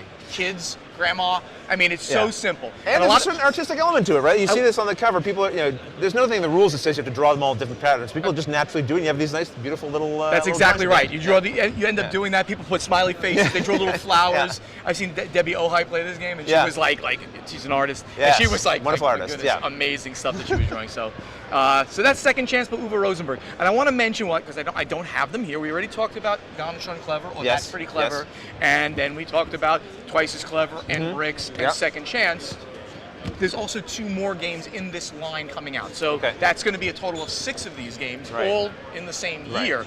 But once you buy into this whole something and right kind of idea, you just want, I want that other one. I want that. And they're all like $20 games. You get like They're a all simple buffet games. here basically for people to choose from. Absolutely. Or to collect all of them and then say, hey, we want to play roll and write? I recommend collecting You like all of them? That's where you can go. So the next 2, just to mention them, we don't have them again. They're on the boat. They're coming over. Are Dizzle. Actually, just getting in soon to the warehouse. It's, just missed the show. Yeah. So Dizzle is by Ralph Zerlinde. He's also a noted designer, and you are rolling dice and you're putting them specifically as the active player onto your sheet and marking things off, and you can bomb people's things and stuff like that. So a little more interaction between the players in that. So that's the next one, and then the last one is a game that was called Knockmal in Germany. Knockmal. I know Knockmal. Yeah, Knockmal I bought Germany. that when I was in Germany. There you yes, go. yeah. We're calling it Encore because that's basically what it means once again in German, and the French name in their version is Encore. So we took that. It's a French word. It's an English word, and it's by very noted designers Inka and Marco Brand, who did Village, and they're a Spiel des Jahres. I don't mind saying, I think if you enjoy these genres of games, I think Knockmal, or what are we calling it? Encore. Encore, I think Exclamation point. definitely one to check out. I enjoyed that one quite a bit. They're all have a different spin on this, and of course, roll and write is like the biggest thing right now. Everyone's doing them. Some are less themed than others. These are very little, very lightly themed. Some of them are bigger, like we did Steamrollers with just the train theming, and we did La Granja Siesta with a farming theme. But these roll and writes, themeless, basically, but just very engaging and very fast. Unless you want to draw the theme into it. And but you get something here besides just these, right? You got I know. We gotta hurry, right? Yeah, time. Almost finishing. Yeah. So this, again, we're not gonna show it to you. It's a big. You're just big a big box. tease king here. I'm a big tease king. So in Valparaiso, this is a light to medium weight Euro game with, by the way, if you look at this artwork, it's out of control. This is Michael Menzel artwork. I mean, he's fantastic. He is amazing. I mean, everything. His portraits and his landscapes are absolutely astonishing. So we were able to get him for the game. And in Valparaiso, you are trading in the city of Valparaiso, Chile, during the 19th century, and you're going to be getting cards and programming actions that they're going to trigger. That's what I heard about this. It's a programming game. Yeah, but programming actions, not like programming movements like a roll rally kind of thing. Programming your actions so that hopefully you can chain these actions to get certain goods that you can then go out and trade. You'll be establishing merchants in the various places in Valparaiso, sending out ships. All of these little things in a nice, light, 45 to 90 minute game. Light, medium weight. And so other players, can they interact with your, can they disrupt your programming a little bit? They can certainly interact because you're going to be putting people out here into the harbor area where they're going to interact with one another. Okay. So there'll be a little bit of like, I got that area, you can't have that area. And that kind of stuff as well. Yeah, I like the games with a little more interaction than just I just do my thing and nobody touches it. So that's Valparaiso. And this game is not even out yet at all and will not come out until the end of the month. So basically this is a June 26th release. And we have it here for the first first time we actually had it at BGG Con as well. Okay, so coming out soon then? Coming out very soon. Yeah, very soon. If you're here at the convention, come check it out. Excellent. We'll teach you how to play. Well, look, always a pleasure. Thank you for running us through not just one, not just two, 4 games. 4 games, and hinting to 2 more. Hinting Steven, at more games. So nice. Really appreciate it. Thanks Thank for you, the buddy. overview. Thank you. And all of you, thanks for watching. Bye-bye. Awesome. Well done. Yeah, and we're off. And now I can start cursing. Great. You're not like, no No, one's it's- listening now. No, I know. You tease. I'm a bad man. Awesome. Yeah, very cool. Thanks. Yeah, Knock Mall is with any super. Yeah, with any luck, we can actually see each other again if you're going to hang out Yeah. for a drink. Well, I'll see you at the Cabal, right? You gonna come to the meetup? I'll see you there for sure. Tomorrow? Thursday? No, Friday night. Friday night. See you there. Most evenings I'm at the Yeah, see, we always end up at the Hampton and what playing you guys games and have? stuff. We tend to be there. I'll leave this here for- Yes, please do. for Nick. Thank you. Thank you. Oh, and Nick Little from Sorry. Indie Game Studios is going to be on next. You know, Stronghold Games and Indie Boards and Cards. We Yes. are now Indie Game Studios collectively. And Nick is going to be coming on. He's not nearly as handsome as me. He's not nearly as interesting as me. He's kind of dumb. Security! He's kind of Security. Oh, I say I'm not as handsome as but he's really a big guy. Nick Little is a big guy, and he can hurt me. Here we go. the second time you made reference to my size. Let's see. We gotta get this muted. You mind hooking that on there, Nick, for me? Thank you. Where- Put my pocket. hand up your shirt, so make sure This. my consent. No, well, I don't need to do that. But thank you. I will ask though. We can maybe take this off. Oh, did you get your? Good seeing you, man. Always fun. Did you get your? You got your badgey thing? Cool. Cool. I like the shirt, Steven. I like it. It's good. Yeah, it's good. Do you need a pronunciation guide for my name? Nicolitile. Datila? Natili. Okay. Now, have we got this? We've got this. the right Let's see if we can get. Well, we're sort of in the right direction. It's just we're not in the center. Let's see if we can get this down here a little bit. We can make this happen. Oh boy. Tokens. Something like that. Something like this. Something like that. Now, how many? You have 3? Is that right? 3. Okay. And so where are we? How are we doing for time? I don't have a schedule. It'd be awesome to have a schedule. 15 minutes. These are all- No, I don't have one. Can I just borrow yours for a second? Yeah, I just want to see where we are. Like, are we on schedule? I think we're. I think we're- 10 after, right? Yeah. So we have 15 minutes from right now. Yeah. Sweet. Okay, good. Yeah, I think we're pretty decent. All right. So we got what, like 5 minutes per type of We're thing? always streaming, so I shouldn't pick my nose. Is what you're saying? Well, I won't judge you. Well, this is my brand. I pick my We've all done it. Yeah, so we got about 5 minutes or so for per. So I'll drop this down to 4. Okay. And any boards and cards? Ready when you are, Derek. All right, he's updating.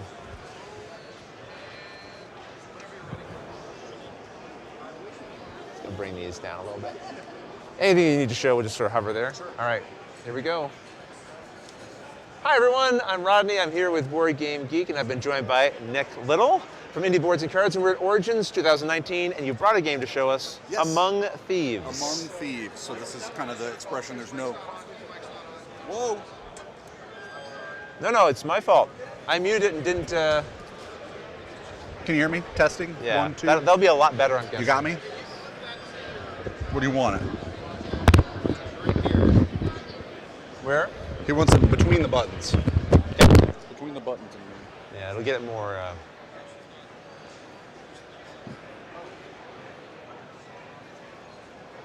Yeah. Thanks, Nick. That's gonna make you come through a little clearer. Right there. Is this good? You got me? Is that good? Check. All right. Microphone check. Microphone check. Sorry about that, everybody. We're gonna try that one more time. From the top. From the top. The ones All and right. twos. Hey everyone, my name is Rodney. I'm here with Board Game Geek and Nick Little from Indie Boards and Cards, and we're at Origins 2019, and we're going to show you, well, he's going to show you, Among Thieves. Among Thieves. So yeah, the title of the game comes from the expression "there's no honor among thieves." Okay. So in this game, Does that remain true here? That does remain true here. All right, yes, all this right. game is set in the dystopian universe that you know from games like Coup and the Right. Resistance, and Yep. Grifters and Exodus. If you played those games, Yeah. So we are all a group of thieves. Okay. And we are going. The game plays 4 to 8 players. Okay. Yep. So each turn, we're going to take turns being the heist master. Okay. So when it's your turn, you're going to pick half the number of players in the game to go on a heist. So in Okay. a 4-player game, Yep. usually you'll pick yourself. Almost always you'll pick yourself. Yeah, of course. And you're going to pick one Trust more person myself. to go on the heist with you. During this selection phase, there is infinite deals that can be offered. I can tell you, I'll give you $1, to take me with you, and somebody can go 2 or whatever. I can make you promises. I'll be like, if you take me, I'll take you with me next time. Sure. Yeah. I can say, I promise to go honorable if you choose me, right? Yep. So that's very important, but no deal is binding. Of course. I can even go, I'll pay you $1 to take me, and you go, I'll take it, and you'll be like, okay, I'm going to take this person instead. So there is no honor between us. Okay. Okay. Once you select who's going with you, what we're going to do is we're going to take our little honor chips here. You'll note double-sided. the Othello double-sided Right, yeah. chips here. And what we're going to do is we're going to decide whether we want to be honorable or not. Okay. First, you're going to pick which house we're going to run on. These have different themes to them. It's not super important targets? right now. These are targets, Yeah, okay. right? These are not, sorry, they're not houses, they're businesses. Okay, so these are the big corporations. Okay. And basically, these decks are filled with people who know information, and we blackmail them, essentially, okay? So these decks are tiered. As you go down, you start to get more and more important people worth more money, etc.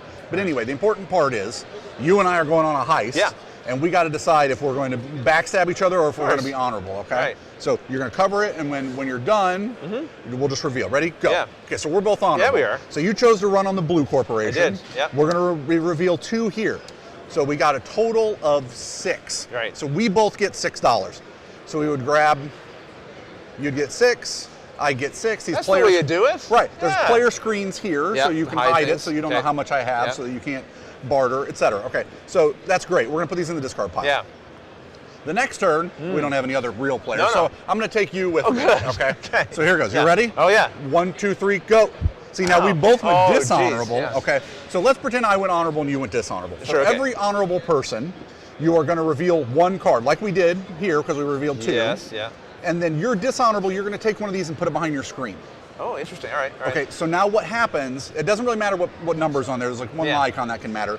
But what happens is all the dishonorable players, which is just you, Yeah. are going to collect double the amount shown, double the sum. Okay, So if there okay. was a third person and the third person was honorable, you'd draw 2 face up, Yep. and then you would get 10. Gotcha. Right, so you Interesting. stabbed us in the back and you ran Yeah, off with yeah. all the loot there. So you'd Okay. get a bunch of money. Yeah. Now the thing is, you've been dishonorable and you backstabbed me. Is that what this is tracking here? No, that's not that. Okay. That's why we have this chart here. Oh, Okay, so we have this okay. little scoreboard here. You would lose an honor, and then I would gain an honor.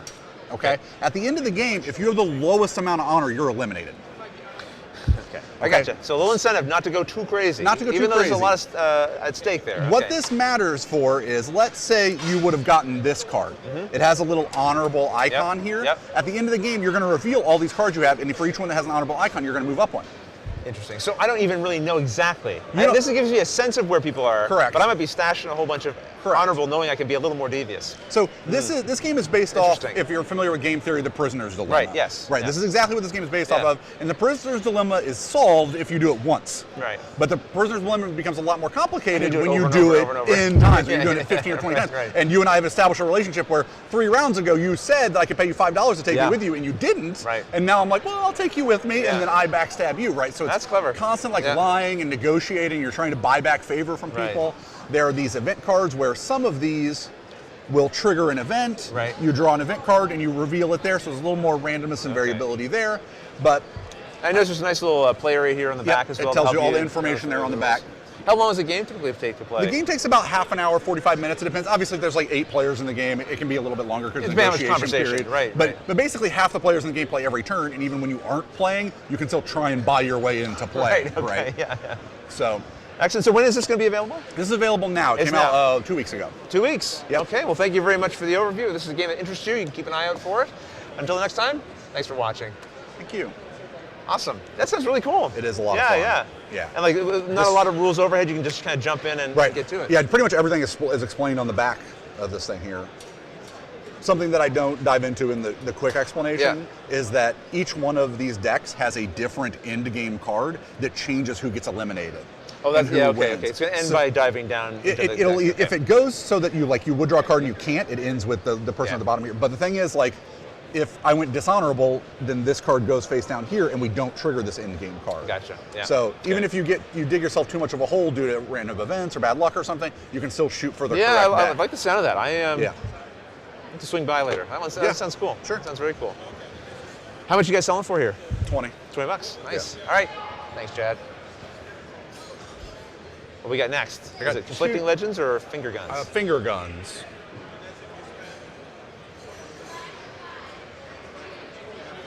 So this one first. Yep. Do something like that. Is that good? Yep. Oh. Here, let's bring it down a little bit there.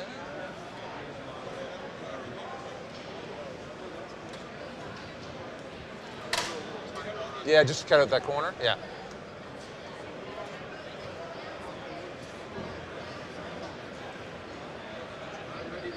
Okay. How's that look? The overhead, okay? Okay. All right, ready? Yeah. Okay. Hey, all right.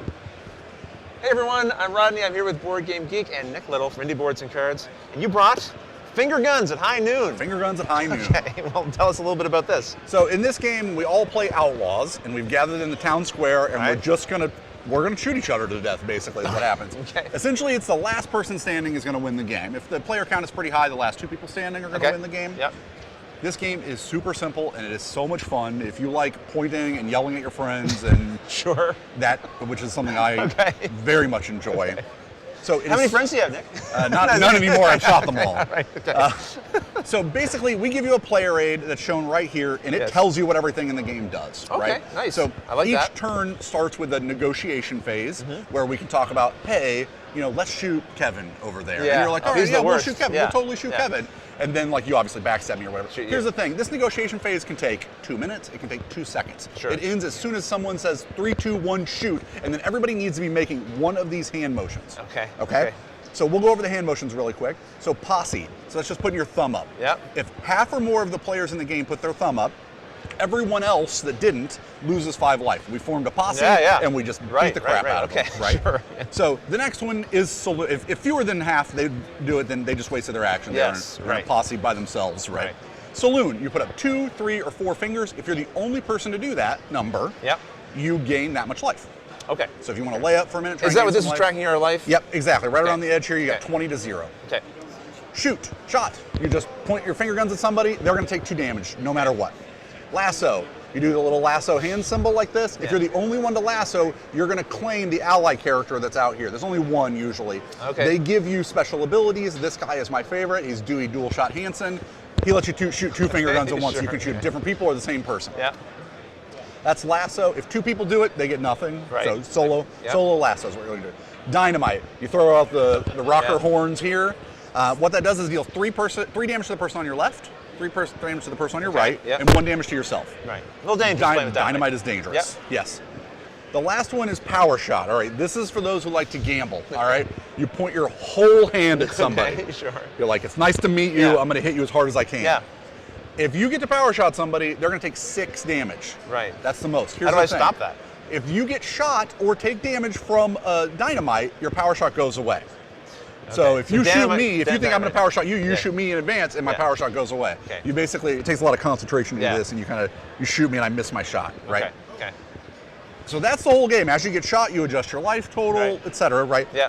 If you go down to 0, you're not out of the game. There's no player elimination. What happens is, you become a ghost. Of course you do. Right. Yeah. Right? Yeah. In a ghost, you have a limited number of actions. Right. You can take the saloon action to block other players from gaining life. Yes. You can shoot people, because ghost bullets still hurt, I guess, of course, thematically. Sure would. And you can lasso to block other people from lassoing things. Okay. Okay, so basically you have 2 sets of actions. Here's the thing. Right. When you're a regular, a live survivor, you're trying to win by yourself. When you're a ghost, you're a team now of ghosts. And if you can kill the last 2 people at the same time, you win the game as the ghosts. The ghosts all win together. The ghosts all win. Okay. And the other people don't have time to turn so into you have ghosts. limited 'cause things, killed but them. you now have more people potentially helping you out. And you can really Okay. start to plan. Like in the beginning part, when you're negotiating, you're like, well, should we all posse? I don't know, and do some backstabbery. Now But the when you ghosts get to- know they're in it together. Yeah, when you get to be ghosts, you're like, well, this guy has 4 life and this guy has 5 life. We'll all shoot him, you shoot him, and the other people are like, well, I better call it before they figure out their plan. That's what I was just going to say. That's because any one person can just interrupt the discussion. Go, okay, this has been enough talk. Exactly. Time to draw or do whatever. They don't even have to say that. They just go 3, 2, 1, shoot. Here's the thing. When they do, they take the sheriff badge, and then when you have the sheriff badge, you can't say 3, 2, 1, shoot next. So you can't have one person who's just like, I just want this. Right. Push this We game. all know that one person who's that wants to gonna just game the ruin game. the game by making it go too Right, quickly. right. You can't do that because if you have the sheriff badge, you're kaput. Okay. But this game plays in like 10 or 15 minutes, Yeah. you're just yelling at each other and getting mad because somebody Right. blew you up. Sure, yeah. And then you're conspiring together to kill them. Yeah, after and how they long does killed it you. take to play? It takes like 10 or 15 minutes, Yeah, okay. and it plays 4 to 8 players, 3 to 8 players. 3 to 8 players. So yeah. kind of a party game, like. Oh yeah, it's and- definitely a party game. Yeah, right on. Well, no, thank you very much, Nick, for showing us that and for remaining my friend and not yelling at me too much during this. I hope you all enjoyed checking this out, and thanks for watching. Thank you. Okay, excellent. Finger guns. All right. This is my favorite game that we've made in the last year. Yeah, I remember you. I adore I think this I game. saw this. What was it? BG Spring last year or BG Con maybe it was. I think we definitely had a BG Con. Con, yeah, I yeah, don't know that we went to yeah, Spring and it was last one that you year. guys were pretty excited about. Yeah, it's so simple. All right, and then we've got Conflicting Legends, which I have played. I played that at BGG Spring. Okay, so that goes in there, and those sort of go in there-ish. Yeah, you can take these the off. Yeah, things off. there we go. A couple more of these flying out. Finger guns. All right, Conflicting Legends. How do we want to show this on? I don't know. I left the tokens in the box. Okay. I figured we wouldn't have a lot of time for this, Okay. and that these would kind of give a decent example. Yeah. Do you want to zoom in just a little bit more? Just a little bit more. I think we Just can. a little bit. Hey, how's it going? Good to see you. You made it. I saw you tweeting. You were so close.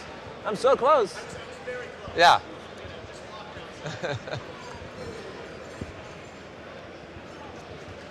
Okay. So that's that. Okay. It's pretty good. It's pretty good. You can push this one in a little bit, like so. Yeah. All right. Ready when you are. Yeah. Let's do it. Okay. Hey everyone, my name's Rodney. I'm here with Board Game Geek at Origins 2019. I've been joined by Nick Little of Indie Boards and Cards. And you brought Conflicting Legends. Yes, Conflicting Legends. Yeah, tell me a little bit about this one, because this is, I think, kind of an interesting title. It is, yeah, it's a lot of fun. It's a card game Yeah. where you're going to be, trying to sequence your cards in the right way to maximize them. Everyone's dealt cards from this deck, and this deck is composed almost entirely of famous historical characters throughout time. You're dealt 6 cards at the beginning of the game. Every round, you're dealt 3 more cards, and the round ends once everybody passes in a row. So what happens is on your turn, you're going to play a card, and all the cards have abilities on them. Some of them are good early in the game, some of them later, some of them combo off of other cards. So you'll want to, kind of plan your cards correctly. At the end of the round, once everybody has passed, you're going to discard all the cards that you played this round, and you're going to collect resources. Yeah. Shown up here. The way you use the resources is there will be a stack of. You'll use the red resources in order to conquer these territories, locations, yeah, right? So yeah. you'll pay the number here. And then you'll just take it and you'll add it to your tableau. Yeah. And these cards are worth points equal to what the stars shown up here, and you're just Yeah. trying to get to 10 points. But you don't have to just fight, because you can also use your tokens to upgrade, right? Exactly. As well? If you have the blue and green ones, you can Yeah. use to pay the upgrade costs, in which case you just flip them over. Now instead of being 2 stars, It's 4 stars. 4. Exactly. So that's how you can accumulate points without conflict, right? Yeah. Well, who wants to play the game without conflict? Well, yeah, the problem is I start seeing you racking up all those points, I'm going to want to do something about it, Exactly, right? especially when it's called Conflicting Legends. It is that, yeah. So all of the red guys, nearly all of the red cards, will allow you to attack an opponent, okay? And when you attack an opponent in this game, you play a game of rock, paper, scissors. Yeah, Okay. yeah. If you notice in the art, all of the characters are putting up rock, paper, or scissors. I had not noticed that, and I played this game already. Look It at is, that. yeah, it is a little. It's right in there. It's hidden Yeah. in there, but it's neat, Sure. right? What's cool about, or the twist on it, is that all of the times that you play rock, paper, scissors, there is a different rule that the card you played interacts with it, okay? So what happens when I attack? So let's say I played Charles the Great, and I would target your South America. Right. So what happens is, if I win this conflict, I am going to steal your South America. It's mine. Yep. If you win, you just successfully defend it, nothing happens. Right. So you and I are going to play a round of rock, paper, scissors, okay? What's cool about Charles the Great, he says, is if I lose, I can say best 2 out of 3 and you have to accept. Right? So we can play 2 more until we get to 2. Yeah. Genghis Khan is one of the funniest ones because you play with both hands at the same time, and then you pick which set actually plays. Right. Oh, I think I won this one. I want this one to be the one. Right, exactly. Okay. You're like, oh, you tied me on both. Yes, yeah. I guess we'll play again. What do you do in ties in this game? Is it like you replay endless? until you get a winner. Okay, yeah. So there are some interesting ones, like Julius Caesar says every time you throw scissors, you get a red resource. Right. So you know that I want to throw scissors, Yes. which means you want to throw rock, which means I want to throw paper to beat your rock, and then you're like, well, maybe I'll throw scissors to beat your paper. I think that's kind of a neat little twist in the game, because it does make you now you know a little something about my motivations. Right. Because otherwise it could feel like it could be just very random. Right, Now exactly. introduce a little something that is a little less random than normal. Exactly. Rock, paper, scissors. Yeah. Yeah, so it adds that little bit more information Yeah. that makes it make paper, rock, scissors that much more interesting. Yeah. So if you attack a location that's flipped over, it just flips back. Right. But And then once it's flipped over, you attack it, you take it, right? Yep. So, and this game, again, pretty quick to play, wouldn't you yeah, say? it takes about half an hour. Yeah. It's also a $20 price point. Most of the games we have in this box size are $20, so Right. and they pack a real interesting punch as far as the gameplay plays, but it's in that 30-minute Yeah. timer. And how many people can play this one? It is 3 to 6. 3 to 6. Yeah. Okay. And available now? It comes out Soonish? next week or the week Okay, after. Yeah, so we'll very have soon. it here The at time you're Origins. watching this, if you're not seeing it live, probably it'll be available. Yeah. Could be. Excellent. Well, thank you for giving us a quick overview of Conflicting Legends, and all of you, thanks for watching. Thank you. Excellent, Nick. Yeah, I had a chance to play this with Chaz had played it, and he's like, this is way better than it has any business being. This guy is his attitude towards it. Okay. Yeah. Yeah, really good. Oh, Cool. I need You do need that. Yeah, yeah. Here, and I'll mute you. There we go. Thanks, Nick. Thank you. Always a pleasure. Yeah, no, very good, very good. Do we have any extra schedules printed out? Do we have any extra schedules printed out? Do you know?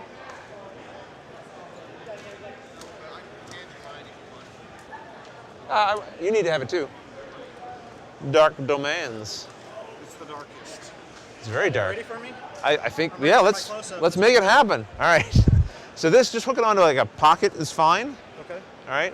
And then this, I don't know, in your case, it might be easier just to Throw it in there. pinch it. That's Does it need probably fine. exposed to the- It's probably fine, but they'll let us know if it's not sounding right. Yeah, if you can hook it on there, that's better. Yeah, that's excellent. Okay. Now this, I'm going to just pinch here. I didn't get, Apologies. I didn't get a corsage for you. No, okay, well, that's fine. Yeah. Let us know, Derek, how that sounds to you. Can you hear me? Jeff's got a different game. He can either sit with me. It's easier if you don't, Okay. frankly. All right, no. Yeah. This is Jonathan. All right. There's a wrong order on this. Nice to meet you, man. Hey, you too, Jonathan. Nice to meet you. Thank you, sir. I'm Jonathan. So Laboratory H. Yeah. Okay. That will be easy to remember because it's on my shirt. That does help. Jonathan, yeah, that works. We're like the new power couple for Origins. So, yeah, basically, I'm going to use this as kind of our little cue. Sure. When it's going to go away at the introduction, it's going to come back out as a little. It's going to come back out as a little reminder. Hey, we're winding up. Yeah, no, that sounds good. And I think we've got you. So this will be like about approximately 10 minutes. It's a high-level overview, right? Right. It's sort of give people a sense of how the game flows. We'll just talk about the game itself. Yeah.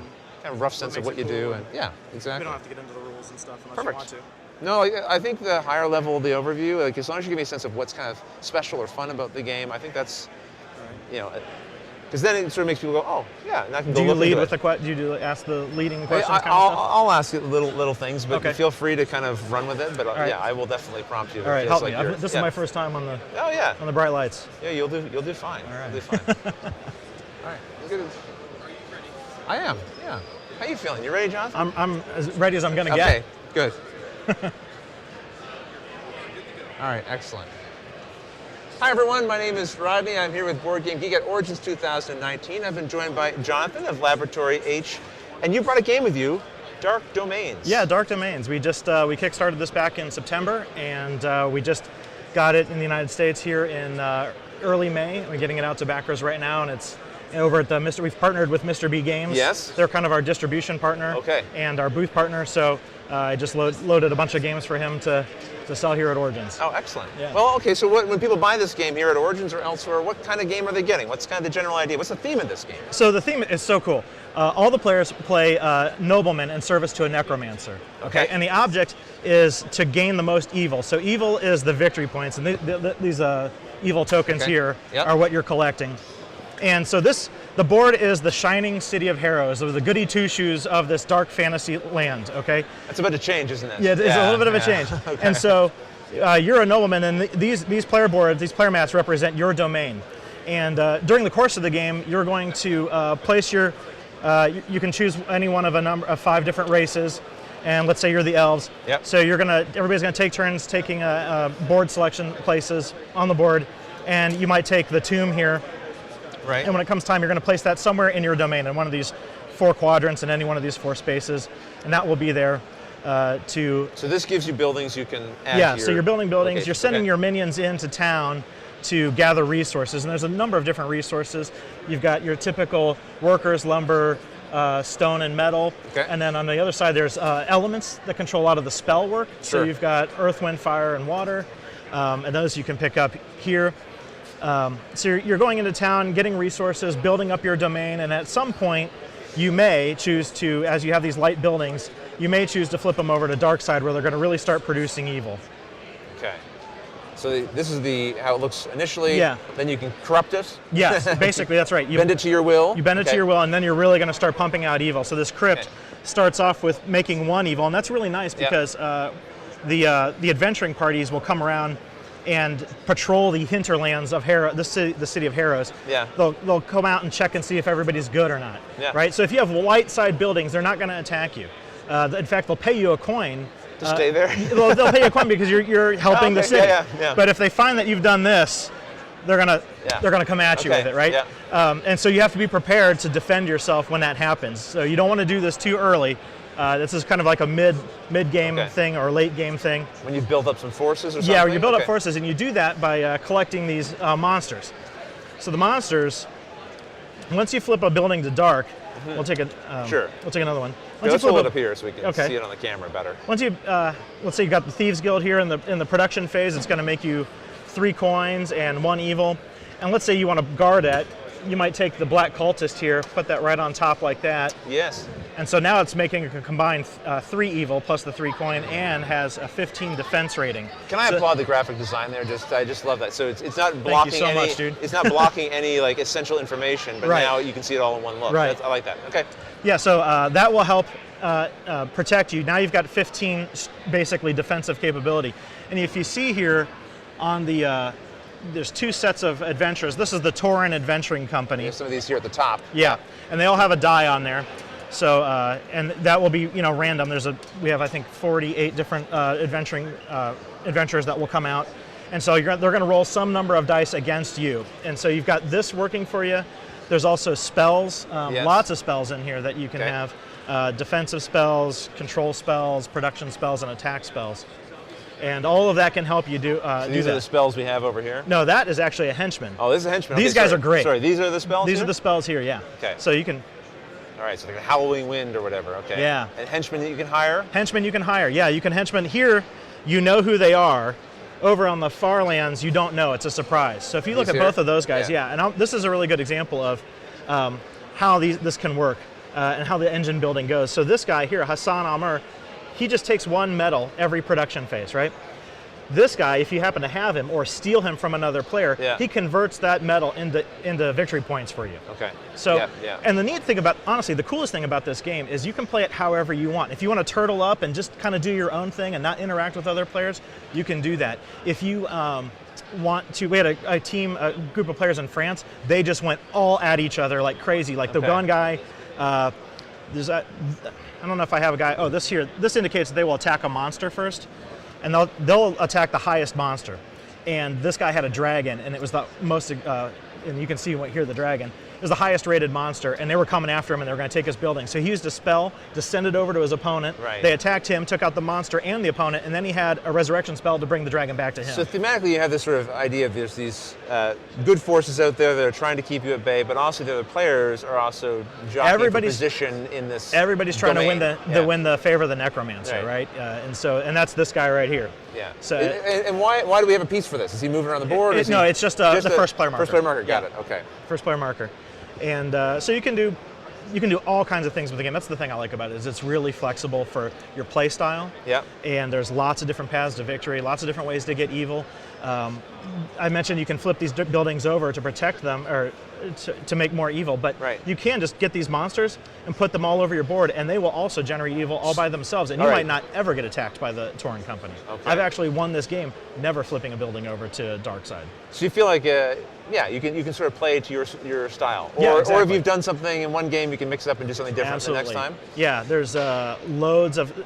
So is there a variety of other buildings that come out? Yeah, we have a ton of buildings. I think there's 68 different buildings. A lot of the game is driven by these fortune cards. These are like tarot cards. Okay. And so you have some fortune cards. Yeah, here. you draw 2 of them and you compare them. You basically compare the symbols, whether it's wands or cups or things like that. And you compare the symbols and you do either the top action or the bottom action. And in the case of Arcana, it just has one action that you do. Okay. And there are, gosh, I can't remember anymore, 60, 72 of those, I think. Yeah, to kind of keep things clean on the table, we've left with some of the components off here, but there's a lot there's more a lot. here, Yeah, right? this is all the stuff, but there's more of it, lots more of it. Right. So you're only going to use 15 of these in any game. So, and you never know what's going to come out in any one thing. Which will add some variability to your lots of to your replayability game, right? to it. Yep. So is this something you said available? It's shipping to backers. It's shipping to backers. There's some copies available here. We're selling it through Pledge Manager, through pre-sale. You can pick it up at Origins. We'll have some copies at Gen Con to sell. That'll be the last of it. Once we sell out at Gen Con, we'll be done with it. All the rest will go into distribution. Okay. Probably just prior to Gen Con. And how many people can play this? 2 to 5 players. 2 to 5 players. Yep. And approximately how long would you say it would take to play like a 4-player game of this? A 4-player game, when you're first teaching, I would say it's about maybe 2.5 hours, but if all 4 players know what they're doing, it goes pretty fast. You just make it through these 8 phases, and it goes really quickly. And a lot of the stuff is simultaneous, so you don't have to wait for every person to do their thing. Okay. Well, excellent. Well, I really appreciate giving us an overview of this, Jonathan. It's my pleasure. Looks very cool, and I hope you all enjoyed this, and thanks for joining us. Thank you. Excellent. Very good, man. Thanks. Excellent. Thanks so much. Very cool. The visuals are really, really cool artwork. Thank you so much. And I did all the graphic design, so I Oh, did you really? Oh! I didn't even know that when I I'm picked like, No, I love stuff I like promised myself I wouldn't cry. No, I love when things don't get in the way of, or they complement. I mean, it's a skill, frankly, of course, right? Yeah, absolutely. All right, well, are we ready for graphic design that complements? Oh, you guys. We have another one. This one here? Yeah. We have 12 in the pipe. All right. Thanks so much, and I hear you're coming to BGF, so I'll look forward to seeing you at BGF. Absolutely, excellent, good. How is the overhead? There's a couple points, like we weren't able to see any of the stuff he was talking about. I could see, were you zooming out, or? I was trying to use the Oh, okay, perfect. Because I wasn't sure, and I was holding here because I wasn't sure if it was, where to show it. I'm not entirely sure. Thank you. Hey, how's it going? I am less entirely sure. Okay. This, if you can hook this, you're Jeff, right? Jeff? Yeah. This is Jeff. Yeah. That'll work. And then that, here, you know what? I'm just going to pinch your shirt, if you don't mind. I do not mind. Okay, thank you. I'll do that. Oops, I lost it. There we go. Let me know if you catch any fabric sound rustling on it. Like sometimes when I pinch front, like it's a little more prone to it, but. Jeff, could you just give us a word or two? A word or two. There's a word or two. Yeah. Okay. I'm going to center it and I'm going to point a little more like this. That might help a little bit too, maybe. Extra words? What's that? Much better. Yeah, is that a little better? Gooder words. It's gooder? Okay. Gooder words. Let's see how we're looking here. I want to try to get this a little bit. Do you want to pinch into? Yeah, you're doing it now. Yeah, just a little bit there. So they'll be switching the cameras to show us what we need to see. Maybe bounce it a little bit, because the bottom half's getting cut off some. Or I can move this up. Derek, do you think you could drop it back just a little bit? Yeah, just to zoom in a little bit. I know we're getting these corners, but there. That'll give us a little more room. They'll switch around as necessary, but if there's something that we do want the camera to see up there, then just hold it kind of center. If you bring it back here, it'll never get seen, right? Gotcha. So, perfect. And we have a box cover. Cool. So I'll use this as kind of our little signal of like when we're getting close to being done, because I'll just bring this out and drop it here, and that's kind of like a little, hey, we're wrapping up. Yeah, exactly, right. Exactly. You got it. Okay. All right. I think so. Okay. Hey everyone, my name is Rodney. I'm here with Board Game Geek, and we're at Origins 2019. I've been joined by Jeff of Laboratory H. Hello. And you brought a game with you. Yes, it's I this have. one. And what is this? This is Journey of the Emperor. It is the soon-to-be newest game from Laboratory H. It's available for pre-order right now. It is a game about being a ancient travel planner for the Emperor, trying to set up journeys for him that he would like to see the most. Are these little vacations for him then? They are little vacations. Little vacation for the planning. Emperor. Okay, yes. sure. So how does this work? What do we do? Well, the idea is that you will draw these big cards here. Yeah. And these are pathways, and you will eventually be trying to connect up the pathways to make pass the score from both ends. So you have to complete both ends of the path before it'll score. Okay. Depending on the number of players, you have to make a certain number of paths. So would this be like sort of one player's set of paths? This right would here? be one player's Okay, set of I paths. see, yeah. I see. So what kind of drives the gameplay? What can you tell me what sort of what a typical turn would look like in the game? A typical turn, there would be some cards face up. So one of these cards would be face up. Okay. You would take it to your hand. So you have some options to pick from. You pick Yeah, you would one? have a couple of cards Okay. in your hand. And then you would play one down in front of you. It's Okay. a very, very light, simple game. It's just really beautiful and really So what would drive interesting. my decision about where I'm going to place something or not place something? So something where you want to place, you would have to place it over top of an already, if you already have something on his side, you would have to cover that up, and now you have a new scoring mark. So you're trying to get as much stuff as you can, so you're looking to get the birds and the Yes. tigers. So you're looking to make combinations of birds and tigers. Every combination of birds and tigers is going to be 10 points. I gotcha, okay. So like this, every one of the birds is worth 4 points down that row. So this one, you wouldn't want to manipulate. Can you drop things in the middle and You extend? may not drop things in the middle, so you Okay. have to plan out how you're going to set your thing up. So you want to keep the ones you want to the end. Yep, gotcha. And then work to, on to make the caps. So Right. do you start with like one card in play for each path, or do you just start building right You start from with scratch? nothing. Okay. You start with nothing. Okay. Well, is there anything else you want? Well, we have Yeah, these there's up some here, little right? cards up Yeah. here. So these are also the Emperor's favorite things. Okay. So you want to have the most things that the Emperor wants. These are actually his favorites. These are not his favorites. They say keep these in your hand. This symbol here. Yeah, this Okay. symbol here says Yeah. he doesn't want to see this. Yeah, So all keep right. these things in Sure. your hand. At the end of the game, for each set of like a yellow and green lantern you have in your hand, you would get extra points. Okay. Also, for each set of, on the other hand, if you had this card, for each set of yellow and green you had down, he would get 5 points, I think it says. Right, and this is coming from the symbols we're seeing here. Yeah, these Is are that the, right, the larger different ones? lanterns, Okay. and then there's also flower symbols that can be bonuses on the ends. Okay. So Okay, so and how many people can this play? it is a 2 to 5 player game. And how long to play typically? About 30 minutes, maybe less. Okay, so relatively quick game. And when is this releasing?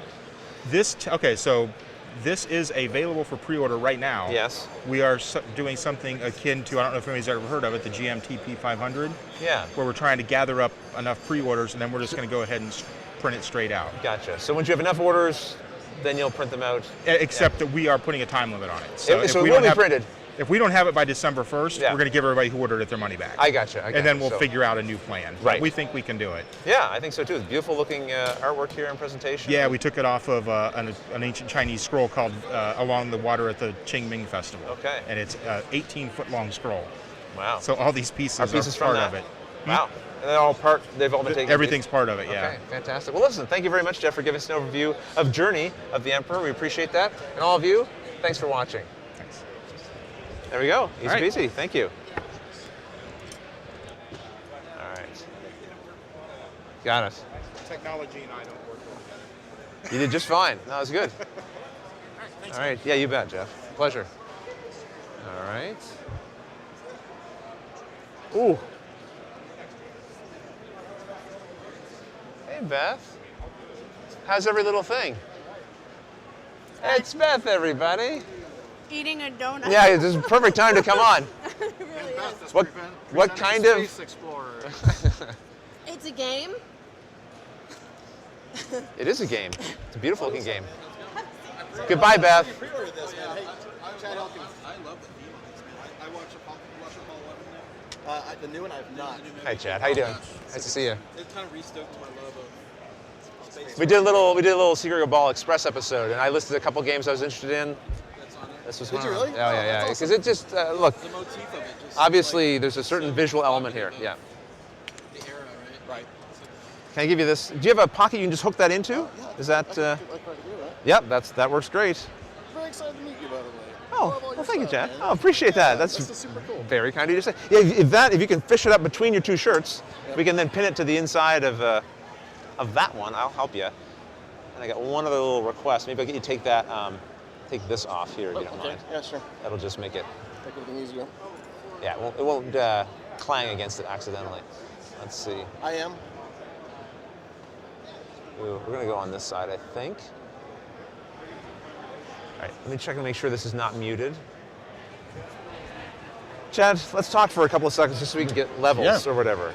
Tell me more about what you like about me. So how are the geese doing? That's what we all want to know. How are the geese? The geese are good. They're hanging around. Right. I was afraid we would lose them once the weather got good. But are they still hanging out without the weather? They're not staying on the river like they were. Okay. Because they were like outside the house all the time. But they're still in Montague, that's for sure. They're still hanging around. Love my geese. Awesome. We got bluebirds. We got lots of birds hanging out. And it's squirrels and raccoons are in our feeder. That's the other thing, unfortunately. You're all good? Okay, so for this one, I think we've got you for 10. Yep, just 10. Yeah. So, kind of a high-level overview of like what's going on in the game. I use this as kind of my little like. Yeah, sure. I bring this back out when we're sort of playing the music off, kind of thing. Like, here's a little reminder we're winding down. I can get this out of the way. This is sure. This is just downloadable from Bgg. It's a solo mission. Oh, nice. Okay. Yeah, anything. And look, if there's anything you want to show on screen, just bring it out here. Bring it down here. Yeah, don't bring it down here. Bring it kind of hover it here. Okay. And the camera will pick it up, and Derek can switch to that camera. All the cameras are running. He'll switch between the ones he thinks we should be looking at. Excellent. So this here, if we need to show it at all. Yeah, I might need to keep it down here Just a little. bring it up and do this if you need to, or whatever. Okay, I'm excited to talk to you about this one. So I'm ready. If you're ready? Actually, I'm not ready. 25th century games. Chad. 25th century games. There you go. I'm good. All right. Hey everyone, my name is Rodney from Board Game Geek, and I'm here at Origins 2000. Sorry, I apologize, Derek. I thought that was you calling me, but it was the gentleman at the back. I want the box set here anyway. Sorry, okay. Chad. Yeah, no, you're fine. All right. You're starting? Okay. I'll start. Okay. Hey everyone, my name is Rodney. I'm here with Board Game Geek at Origins 2019. I've been joined by Chad from 25th Century Games, and you brought Space Explorers. I did. I'm really keen to hear about this, particularly because I was already drawn in by the artwork, and so you sold me there. Now I want to hear about the game. Tell me about the gameplay. So this is so it's exciting for us to have it at Origins. So this is the kind of the public release for Space Explorers. Okay. It was on Kickstarter. This is the first time it's available for sale to the public, with a retail release later this month. Okay. So Space Explorers. The game itself was originally published in Russia about 2 years ago. Okay. I'm a huge space fan. Worked for a few years at NASA, and I love the era. And I was just cruising through actually Bgg, and I came across this game, and I'm like, I gotta get a copy of this game just to buy and play. Right. All it is want to get. You weren't looking to publish it. You were just like, just want to get it. Yeah. Okay. Yeah, and then next thing you know, I found it wasn't in English. Started talking to the publisher about just getting a copy. Next thing you know, I'm bringing it over to the U.S. and we're doing an English version, and it's absolutely stunning. So I just said the artwork, very Life magazine, kind of like almost like an oil painting type of art. Yeah, we shouldn't gloss over the artwork because it really is, again, art's in the eye of the beholder. But I find this very alluring. I think it's a really beautiful. So it's designed by Yuri Zrevlev, who designed Viceroy. Yeah. So a very well-known designer. Right. So if you think it is a Tableau engine builder, you are essentially space agencies. Yes. And you're trying to build out your space agency with different engineers, astronauts, testers, laboratory technicians. This is our personal area. This is your personal area. Yeah. And what you're trying to do is recruit people to your Tableau, use their abilities to then eventually launch spacecrafts. And the best thing about it, all the spacecrafts in this game are all actual historical spacecrafts. Okay. So Vostok 1, Apollo 11, Sputnik, all from that era. So if you're an enthusiast, this is gonna mean something to you. And if Very you're much. not, it just looks cool. It just looks cool. Yeah, you're like, I know what Apollo 11 is. I know that, right? And so what's really interesting about the game, though, it's a closed economy. So there's nothing ever leaves the table. Right. So from the resources you can spend to the cards, there is no discard pile. You don't ever toss anything out. Right. So to walk kind of through the iconography of the cards. So what each of the people, the top left number here, this is the victory points for that's going to score at the end of the game. Right. So the end game condition is you have 12 people in your hub, or the last spacecraft is collected, and the game is going to end. Okay. So you got VP here. The symbol's right below, so you've got the different colors here. That is where you're going to recruit them into your Tableau based on the color. And it's also going to be what counts when you look to see if you have the right personnel to launch your spacecraft. So right now in my Tableau, I only have one yellow and one red, so I can't launch anything. Right. You've got one blue, you've got two yellow on that one and one red, so you're also a little short because even Sputnik 2 here takes. So it's not the number of cards; it's the value that I'm looking at. Okay. So some of them, Some of them will have 2 icons, some will have 1. Some will actually have, in the example of this lab technician, actually both colors. I see. So when I end up recruiting this person to my tableau, I can actually put it in green or even yellow. Yeah, right. But either way, it's still going to count toward that. Okay. So the other elements on the card from the left-hand side here, that's the resource costs. So this one, very, very expensive, very, very cheap. Well, it's not, but victory points also will vary based on cost. And you also just the abilities. So the lower right-hand corner is what this person does for you. So this is your engine builder part. Right. So this technician here, this laboratory technician, gives me nothing from an ability standpoint. Right. Relatively inexpensive to purchase. It's 3 resources, but she gives me 2 credits toward the project. This one very expensive. Also has a very nice ability, but it's also high reward there as well. What are my resources? How do I track my resources here? So how you track them, you will start out the game with 1 card in your hand. Yeah. On a turn, you can do really just 2 things. I can either pick up someone from the field or from the deck into my hand. Yeah. Or I can recruit them into my tableau. So to recruit them into my tableau, I need to come up and pay for the costs associated on the corner.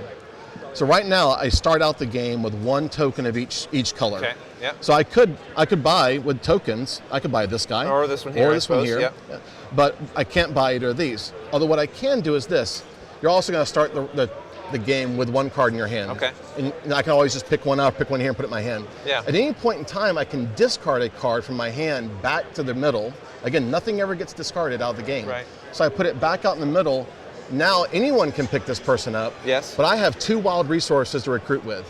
Okay. So now I could say, I'm just going to recruit this guy for 2, and I literally pay no resources. Right, okay. You're making up the difference. Making up a difference. Okay, But if I wanted to recruit this guy, so he has got 1 of each, I discard that to the middle, so I can eliminate 2 of any color. Yep. So I could just I'm just going to pay the yellow. Yep. Again, I don't discard it. Yeah, where does that go? Goes to you.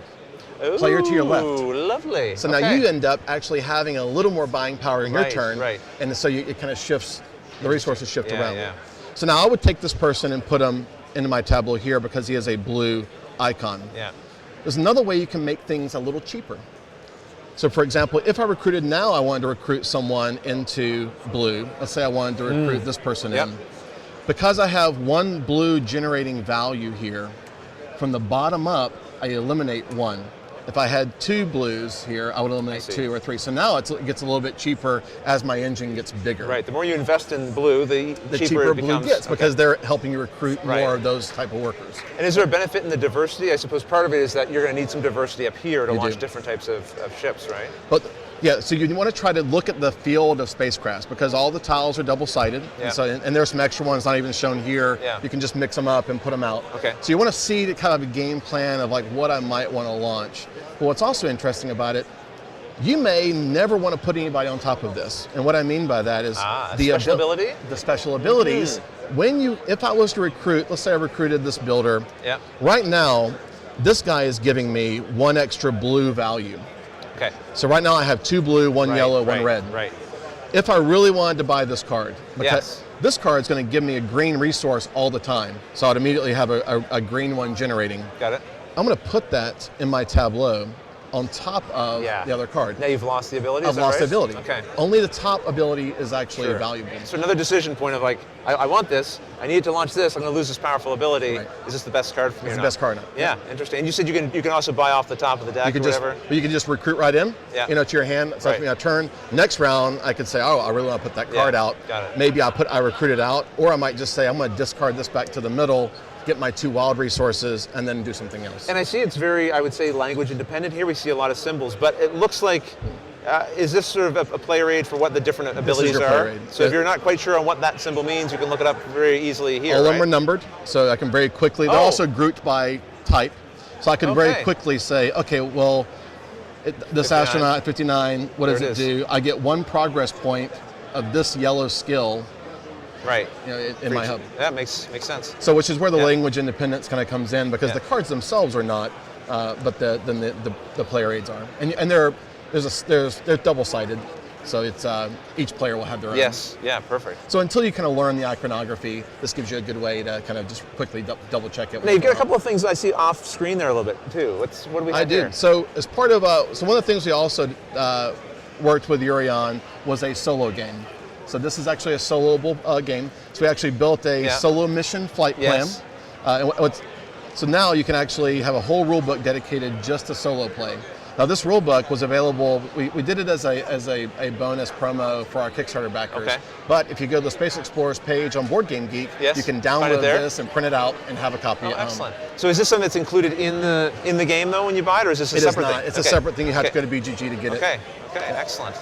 Well, is there anything else you want to share with us about the game before we wrap up? Or no, it feels like a pretty comprehensive and good overview of it. So. Yeah, it seems daunting. A lot of people will say it's reminiscent a little bit of Splendor. Yeah. But certainly but a gamer's version of it. Right. Like if you've been playing Splendor for a couple of years, 2-3 years, and you just feel like I just need something a little bit more. Maybe a nice stepping stone up from that or whatever. Now I ratchet up a little bit because you're going to be used to trying to match, let's say the Nobles, for example. Right. You're going to be used to that concept. You're going to be used to the engine building concept. But now you get some powers on here too. But now you have some powers. There's some different decision points. Not to mention, like maybe you want to go to space, right? Instead of just doing gems, you want something like this. No, that was excellent, Chad. I really appreciate that. And how many people can this play up to? It is 2 to 5. 2 to 5. Yeah. And approximate game length, would you say? So I would say for most games, probably 30 minutes. About 30 minutes. 45. Okay. Well, Chad, thank you so much for giving us an overview of Space Explorers. Thank you, Ryan. And all of you, thanks for watching. Excellent. Really cool. Really cool. You guys are selling this here at the show? Where are you located? 861. 861. I'm going to come find him. I might come over and buy a little copy. It looks good. Looks good, man. I'll get you a copy. No, I appreciate that. No, it looks cool. Nice small box too. I like the size is a premium. The space. On the shelf. Yeah, it's. I'm working on trimming my collection down. I'm making good progress, but it looks interesting. Excellent. Well, excellent. Real pleasure to meet you. Here, I'll snap your. I get this. And thanks for the kind words. I appreciate that. Yeah. Big fan, so. That means a lot. Love all the stuff you're doing now, even on the Board Game Geek stuff too. So. Excellent. Have a great show. Cheers, Chad. All right. Please come by. I will definitely. Okay. Neat. All right, so what do we got next here? Derek, what's next? I've only got one more to go, and then you'll be rid of me. Actually, I'll be doing a little bit of. I think I might be hopping over there and joining you, or. Yeah, I think you're going to come and sit in my chair. I'll be sitting in Derek's chair. Ooh. I'll be doing a little production. How's everything been going over there? Pretty smoothly, more or less? Kind of a rocky start, but I mean it's. How's the fine. connection been? I know sometimes we have some issues with the internet. Has the internet been okay? Internet's been fine. Well, thanks everyone. I mean, those of you who joined us early in the day when we're working outside the kinks, every time, it doesn't matter, we've been to Origins a bunch of times already. There's always new little hiccups. Sometimes we get new gear. There's that too. Then there's always me wanting to change something. Derek, the changes Derek's trying to do are good changes. They're good things. So it means there's going to be a few little things along the way. But hello, Ross. How you doing? Good to see you too, man. All right, that's for you. Yep. Yeah, into your pockets. Great. Do you mind? Can I get you to take take that off and nice shot. All right. So that I don't know if you want to pinch and we can. The main thing is the problem is we got to get it facing up to you. So if we can make that work. Okay. And Derek will let us know how it sounds. How does it sound? As I am speaking, I could bring it up higher. Oh. Derek wants it turned on. All right. So fussy. Do I turn you on? Did Ryder turn me on? Yeah. You went there, did you? You went there. I mean, it was here to say you can watch me play with it or something, right? We walked right into it. Are we on live on that? Oh, we're always live. That's fantastic. Yeah. Good. Always live. Yeah. You know how this is. I do. Sure. Excellent. How you been? Very good. Very good. Lots of travel lately. Great. One show to the next show to the next show. I hear that. And then I really can't say that to any of the publishers who are here who are traveling to every show or whatever. But yeah, no, it's good, man. It's great to be at conventions like this and see people. Yes, we do. Sure do. Like this? Yeah, I know. It's a big honking game. Can you zoom out at all or no? Oh, the problem is you're in my lap now. I guess is that the problem? Yeah. Oh. I gotcha. I see. Well, I guess the main thing, right, is no. It's hitting the inside. We have maxed the corners out. Yeah. If you don't cover the whole thing, it's pretty good. We can definitely even it out so our. Let's just get it to at least so it looks straight. How's that? There. Okay. I'm just lying to the top of the screen there. Yeah, man. No, it's good. Lots of good trips and lots of good. I mean, look, you publishers keep making games, so there's lots of videos to do. Yeah. So that's good. All right. And you're still doing Watch It Played too, right? Oh yeah, that's all the time. That's great, man. All the time, man. All the time. It's exciting. Watch It Played, powered by Bgg these days, so it's good. All right, we are set to go. So you know the deal. It's like a high-level overview of kind of what we're doing, and people who aren't maybe familiar with the op. Yep, yeah. I'm Ross. Yeah. Ross and the op. Yep, not the OP. We are the op. Kind of like Opoly. Yeah. Yeah. Makes sense. Had to pull off the USA because of international sales, but Right. it's all good. Yeah, and it's a little more than just it's a good Opoly refresh. these days. Yeah. No, it makes a lot of sense. All right, I think we're good to go. Let's do it. All right. Here we go. Hey everyone, I'm Ronnie. I'm here with Board Game Geek, and I'm also here with Ross Thompson of the Op. We're at Origins 2019, and you brought something kind of Batman related and Talisman. Two things people might be familiar with, kind of merged together. Which is we have. Well, tell me a little bit about this. So we've got Talisman Batman Supervillains Edition.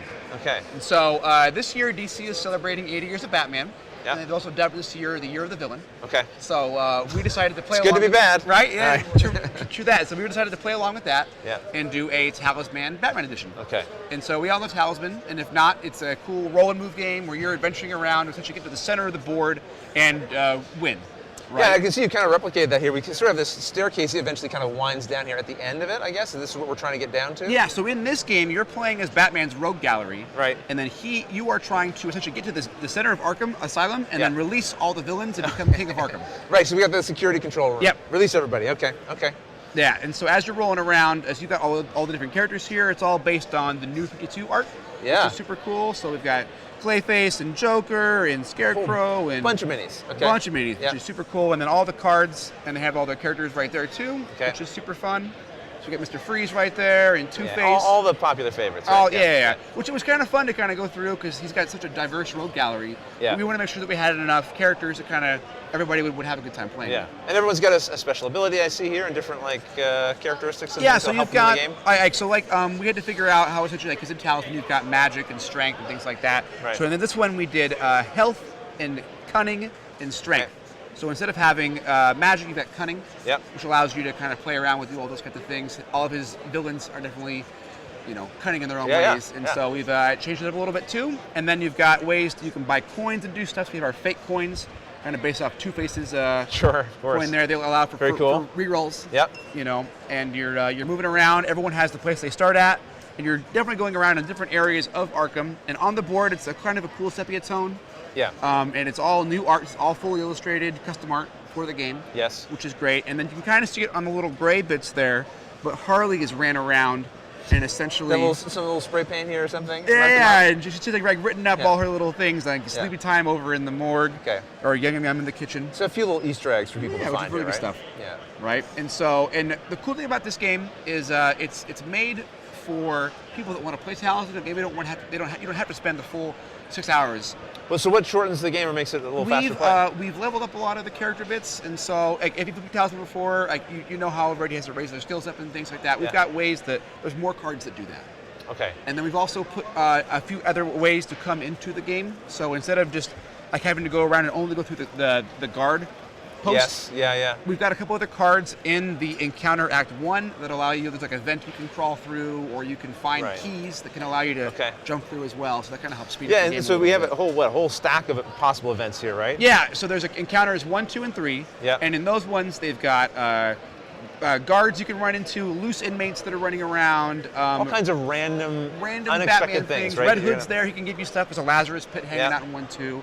And then that also levels up, and so once you get to Encounter 2, you got everything is a little bit more difficult. More things, yeah. And then Encounter 3, obviously at that point you are in the security control room and you're trying to figure out what's going on there. Okay. But it wouldn't be a Batman game without Batman. Right. Tell me about Batman. So Where's we he have, in this? We have Batman. Okay. So Batman is based off the Reaper expansion, which we've integrated into the game. And so he's running around, and every time you're rolling your dice and it's a roll to move to 1, if you roll a 1 and you get the Batman, there it is, the Batman symbol. The Batman symbol, you then get the roll for Batman. Okay. And you can roll him and then move him around the board. he can move anywhere in between all the different rows, but once he lands on a character, you can have him interfere with the other players, basically. Totally, here. yeah. So you're having Batman go around and do different things. He's got different levels depending on first floor. He'll be a 7, second floor a 9, 10, and then once you get to the control guard tower, the first person that gets there, Batman immediately appears. Yeah. So you've got to have the big showdown with Batman. Yeah, right. To do the whole thing. That's cool. Yeah. So and you've got other things here. We got purchases, things you can buy, items. So everybody's got coins that you can pick up, and you can either use those to like bribe guards or buy things because you're going to need health to help heal. You're going to need guard medicine to do stuff like that, and so you've got all these cool items you can buy there, and there's also feats you can use. Okay. And so feats are great. They all give you the abilities that can like either you can mess up characters and have them discard cards, or they're frozen for a turn, or all different kinds of things that kind of help. So as you play, you're sort of customizing your character. You're getting to sort of personalize it a little bit, right? Very much so. It'll be a so. little different, yeah. So how long does the game take to play approximately? About 2 Would you hours. say? About 2 hours to play? About 2 hours. Okay. You can easily play a little bit longer. Obviously, you're just hanging out, and it's talisman, so you're rolling and moving and doing things, which is pretty fun. And how many people can play at once? So you can do up to 6 players. Okay, 2 to 6 players. Yeah. Yeah, and we also have rules for more advanced options too. So if you do want to play for a longer gameplay, we have rules for that in the back of the rulebook. Okay, if people want to go wild. If you want to go wild, they really spend a whole day with beer pretzels, sure. right, doing it up. Excellent. Which is good. This game will be coming out later next month. Okay, so soon. Cool. Very, very soon. Okay, excellent. Well, thanks, Roz. Really appreciate you giving us an overview of Talisman Batman Super Villains Edition. Exactly. Thanks so much, and all of you, thanks for joining us. Excellent. Very cool. Great. Yeah, I have to say, it's a very nice looking production. Yeah, overall, it's great. Yeah. It looks beautiful. It's a lot of fun to play too. We played it on Geek and Sundry. Yes, that's right. I saw that. Tabletop Day. Very cool. And we almost finised in the 2 hours. Yeah. So you lived up to. Yeah. Guys, I'm sure people will be like, really, 2 hours, really, Talisman? Well, everybody we were playing with is like, trying to get into character and do quotes and things, and so. But if we were just like, sure, if you're just playing to play or whatever, you could trim it down. Well, it's nice that there's kind of the option. Like if you want the bigger game, you can have that, and if you want the longer game, I guess it sounds like you have an advanced version that's a little more involved. Makes everyone happy. Yeah. Right? So, but great. Right, I think we're good. Rodney, always good, man. Hey, good to see you, man. There we go. You got it? Get it for you. Okay. And now I got to switch it off. I got to go over to your seat. Who's stepping in? Is it Steph? It's Chaz. Chaz! Good to see you, man. You too.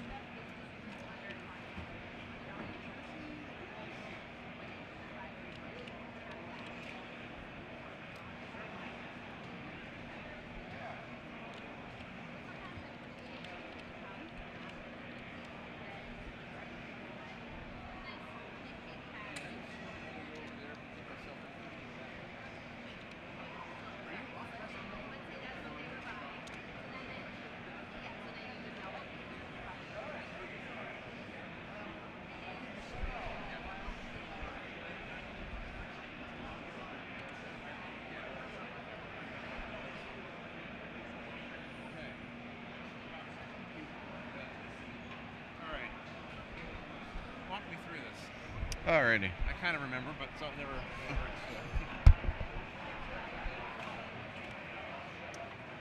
Alright.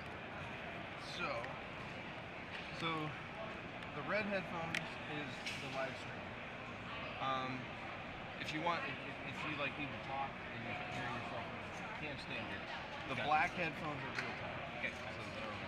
But anyway, so we've got cameras 1, 2, and 3. 1, 2, 3. You can hot punch in here for preview. Or was it F1, F2, or 3 to hot punch immediately jump for them?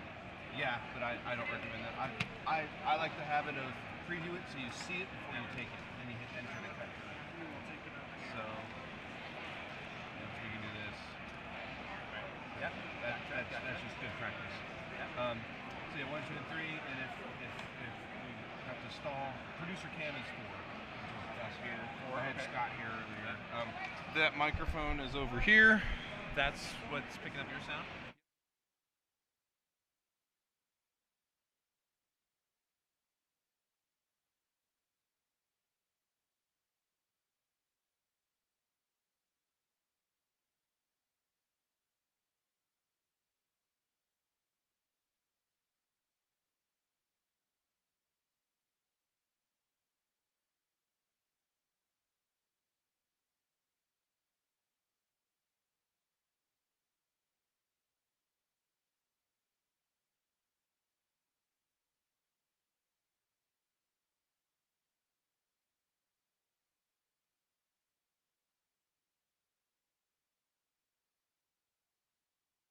Now, I was trying to preload some of these for you. That, yeah. And I.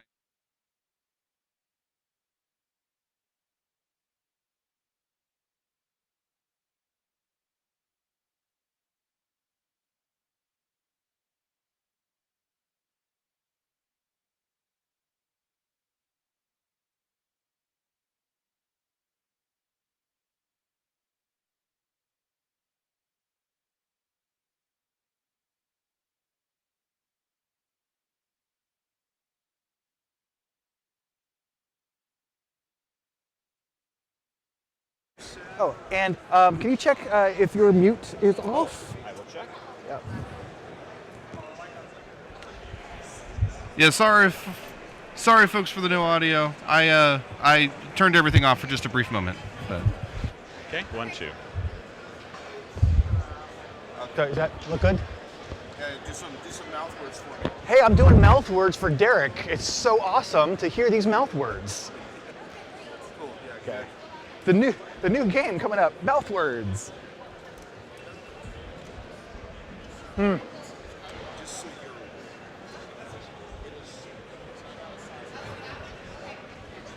All right, and maybe we got the middle one. Yeah. Maybe scoot in a hair. Yeah. There we go. Cozy.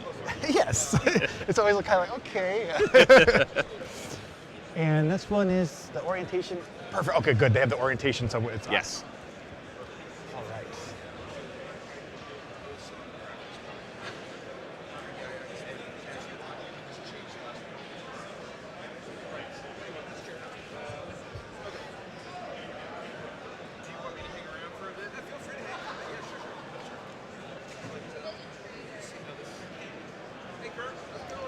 Hey.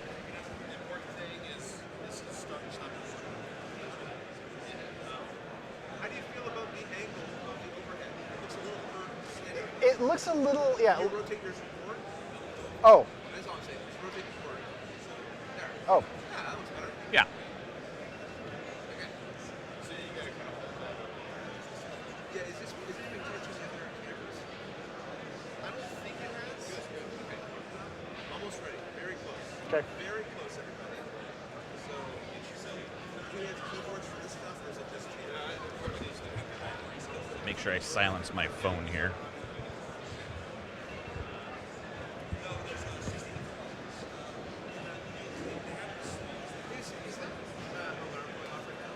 I do hear one, yes. Oh. Not this. No. The other iPad? Yeah, the iPad here. Sorry, there's two iPads. That one, I think the alarm is going. Oh. Thank you. That's what that beeping is. Okay. Cool. All right.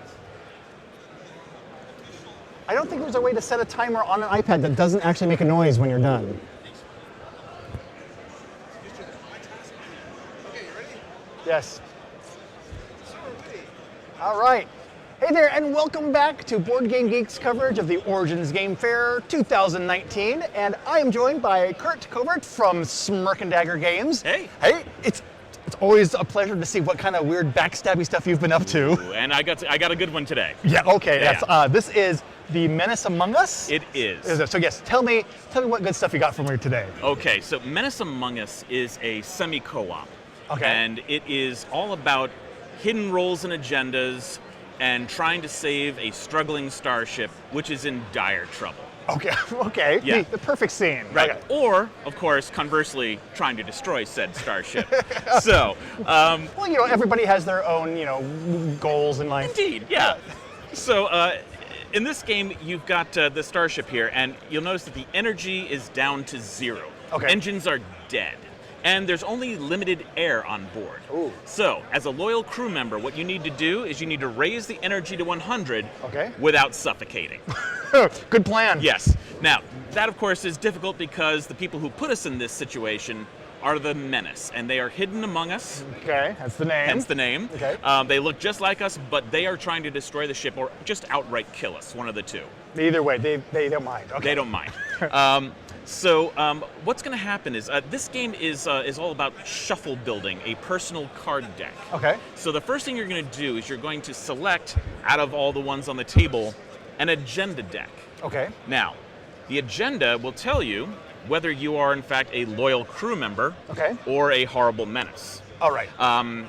Or a traitor that a coward that flip-flops. Oh, perfect. In the higher count games, it's going to tell you, oh, you have a team goal: save the ship, destroy the ship. Okay. And it's also going to include a personal goal. Okay. Now, the personal goal you have to achieve in order to win, and some of them are a little counterintuitive. So, for example, the Vengeant is a loyal crew member. Okay. However, in order to win, he has to make sure that somebody on this ship dies. It's kind of the old saying of you don't have to outrun a bear, you just have to be faster than your friend. Indeed, Yeah. yes. Okay. Well, now, hopefully, they're actually going to kill the Menace player, Okay. or two of them. Okay. However, he doesn't need to. Just anybody will do for him to win. Okay. All right. Now, the important part, though, is that they've got built into this agenda 13 specific cards just for this agenda. Okay. That is the beginning of your deck.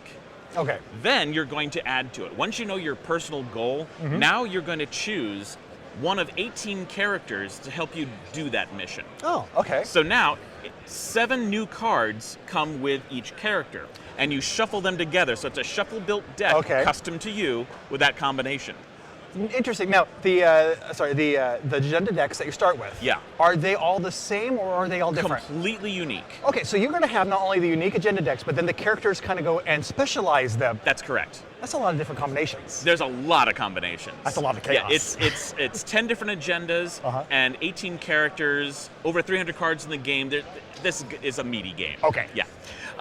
That said, you also have 2 different special abilities that each character has. Okay. So, for example, the captain, for a discard, they can veto any card that gets revealed by the mission leader and say, no, that's not happening. Okay. Which is good for lots of terrible things that could happen to the ship. Okay. Also, laser pistol. I can actually cause a wound to a crew member. Oh, okay. Now, again, we have to eliminate the Right. menace at some point. Right. That's why a character might have that. But if I am a menace, that comes in handy too. Fair enough. Yeah. Or if I'm the Vengeant and I need someone die, I'm choosing maybe the captain. It's going Okay. to help me ensure that I can win. So, meanwhile, the menace player, they've got nothing but terrible cards that are in that 13-card deck. So, this particular menace has chosen this game the Doctor, which puts a whole bunch of really good cards into their deck. Okay. So they can eventually, bleed some out. And he's got an ability called First Aid. Now, like I said, you're going to get wounded in this game, and sometimes, 2 wounds will eliminate you. Okay. So taking even 1 is pretty serious. Right. Now, as the Doctor, I can offer to heal you. I look like a great guy. So, what I really care about, though, as the Menace player, is it cost 2 oxygen, and I'm trying to suffocate you all. So even the good deeds come at a cost. Yes. So Okay. in this game, everything is kind of dual nature. You never really know why someone is doing something, even if it's good or bad. Okay, so if you come out with these nice altruistic things that you're doing, you still can have an evil motive behind it. Exactly right. Okay. Yeah. Now, everyone will essentially know what all the cards is. Okay. Now, you won't have all these cards, but it's important to understand what they do. out there. For example, the most precious resource on the ship is oxygen, and there's only 1 card in the game that will raise it. Oh my. So this is critical. Okay. That said, there's other things that are going to be really helpful, like a 2-for-1, at the cost of 1 air to raise the engine energy twice. That's a great economy. Whereas a basic repair, that's a 1-for-1 trade. Even the Menace player can be pretty happy about that because it's sucking away air and only 1 energy. So okay. Again, you got it's the duality. Everything comes with the duality of the cost. Now you mentioned hit points, so it's not like we're not voting out players. Well, yes. Okay. Because here's what can happen. If we start to really suspect, based on what's been happening on the table, that we think we know who the Menace player might be, and there may be more than one based on the player size. At that point, we can debate all we want. Who do we think played what? I'm pretty sure they're dirty, right? All that. The debate ends when someone raises the voting pistol. Is it just out on the table? It's Debate's just like over. that. Yep. Debate over. You lift it up. No takebacks. There is going to be a vote right now. What a very unique timing mechanism. Yes. So that's why we've called it the voting pistol. The voting pistol. Yeah. In any case, when that happens, we're going to do a 3, 2, 1 point at who we think is a menace. Okay. If you have the most fingers pointed at you, you are going to be revealed. So you take your agenda card and you flip it over. Mm-hmm. Now, the danger is you can't do that willy-nilly, because if you have in fact chosen a loyal crew member who you maybe misinterpreted their action, we just lost 3 air. Oh no. Okay, so you can't just be weeding out people for this. No. Okay. Yeah. You gotta be sure. And especially like mid-game, your air might be down in this region, so 3 air could well cause the end of the game pretty soon. Yes. Okay. So if you pull that trigger of that voting pistol, you better be sure. That's right. Or you might be a menace. There you go. Oh, yeah. Oh, you. Oh, sorry. There goes some oxygen. Yeah. Oh, there it goes again. Okay. Yeah. Exactly. Now, otherwise, if you're a menace, you're hoping that you can get through. Now, if we expose you, we're going to get an air bump. Okay. But the important part is, like, if again, not only do we lose 3 air, but our loyal crew member now has lost their abilities because they're secured down in the secondary hull. They can still play cards. They're still playing. But they're locked in the brig. Yeah, exactly. And the other thing is that they can no longer participate in votes. Okay. So, wow. So, for all of this mayhem, how long does this typically play? Well, that's the beautiful part.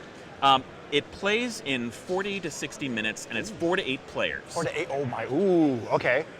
So in the span of like 45 minutes, it's like having a whole Battlestar Galactica experience with cards, and it's just like, it's there, and we're on to the next thing. But it's really meaty in terms of the gameplay, and it's more about how you play than how you behave.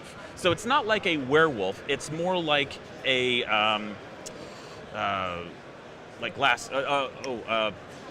I'm blanking right now. The zombie game with Dead of Winter. It's more like Dead of Winter or things like that. Yes. It's more about the game than the meta. That makes sense. That makes sense. Excellent. So where is this in terms of production and everything? So this is coming out in August. This is actually a first printed sample. Ooh, cool. All shiny. Very and nice. we're going to be doing demos of it here at Origins. Okay. So demos at Origins for sale at Gen Con? That's correct. Plan? Yep. Excellent. Yep. This sounds great. Yeah, we're really excited by this one. I think this is going to shake up the genre a little bit. It's going to scratch the itch for people who love hidden trader games, but because it's got a little bit more meat. Yeah, it scratches that itch, that hidden trader itch, but it's not just another Avalon variation. It's not. Yeah. It's nice. That's nice. Excellent. Well, cool. So demoing now, release at Gen Con. Oh, what's the price point going to be? Oh, well, that's another wonderful thing. It's $40. Really? Yeah, for over 300 cards, and I don't know if you can see the spine, but this box is like massive. Yeah, it's very deep. Yep, and that's because with so many cards, we had to have a sorting tray in there so that you can organize all the decks and everything else. So, Fantastic. Yeah. Well, this looks great. I'm looking forward to playing it and stabbing someone in the back while I'm pulling a knife out of my own back. Thanks for showing this to us, Kurt. All right. And yes, that is The Menace Among Us, coming out from Smirk and Dagger Games real soon. Thanks, everybody. All right. Perfect. Excellent. Cool. Thank you so much. Thank you. Just lay that box down. Yeah. There you go. This one, by the way, is one you're going to enjoy. It looks cool. Yeah. Oh. You always do a great presentation. It's always fun to hear you talk about your games. Is there did you hang these up yourself, or was there someone? No, someone that should go to steps. Okay.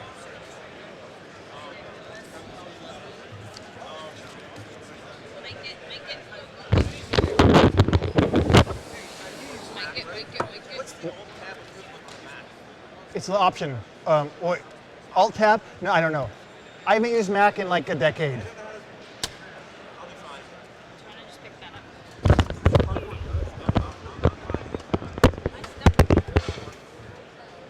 Thank you, Steph. I don't know. Hunter! I think I'm on the mic now. I know the person. Let me try to switch over again. Ditto. I'm so sorry about all that through my terrible shirt or mess. over top? Oh God, he's running the board for screw. Hey, Yeah. Rodney, this is Hi, Hunter. Sorry, there's too many people talking. I'm too confused. Are you good with this? Okay.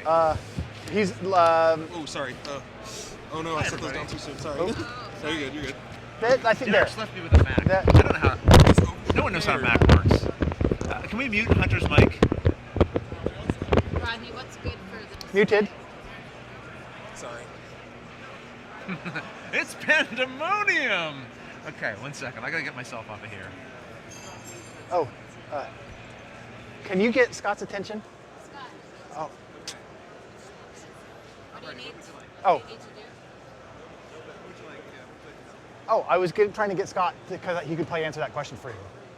It's all good now. I fixed that. Oh. What do you guys need? We need you to tell us when to go. Is this okay where this is? Where you zoom down, if you want that? Or do you want us to move all the blocks in the middle? Yeah. Blocks in. Do you need somewhere to build? Yeah, that'll be in the middle. I'll build in the middle. So right there. You Sure, see, yeah. You see that? That's the top down. That looks good. All right. Is it cool if I go over top a shirt? Yeah, it's fine. Whatever's easiest for you. Sorry, I didn't mean to talk so loud. That's it. Excited. Yeah, I think you're still muted. Yeah. Okay. How do I unmute? It's the little flick. That one. Hold on. Yeah. Chaz, do you want any? No, I'm good.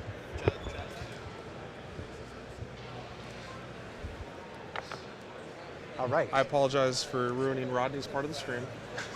He's a great command doc, man. He's good. He's really professional. So stoic. Well, let me mute mine and I'll tell you what I really think.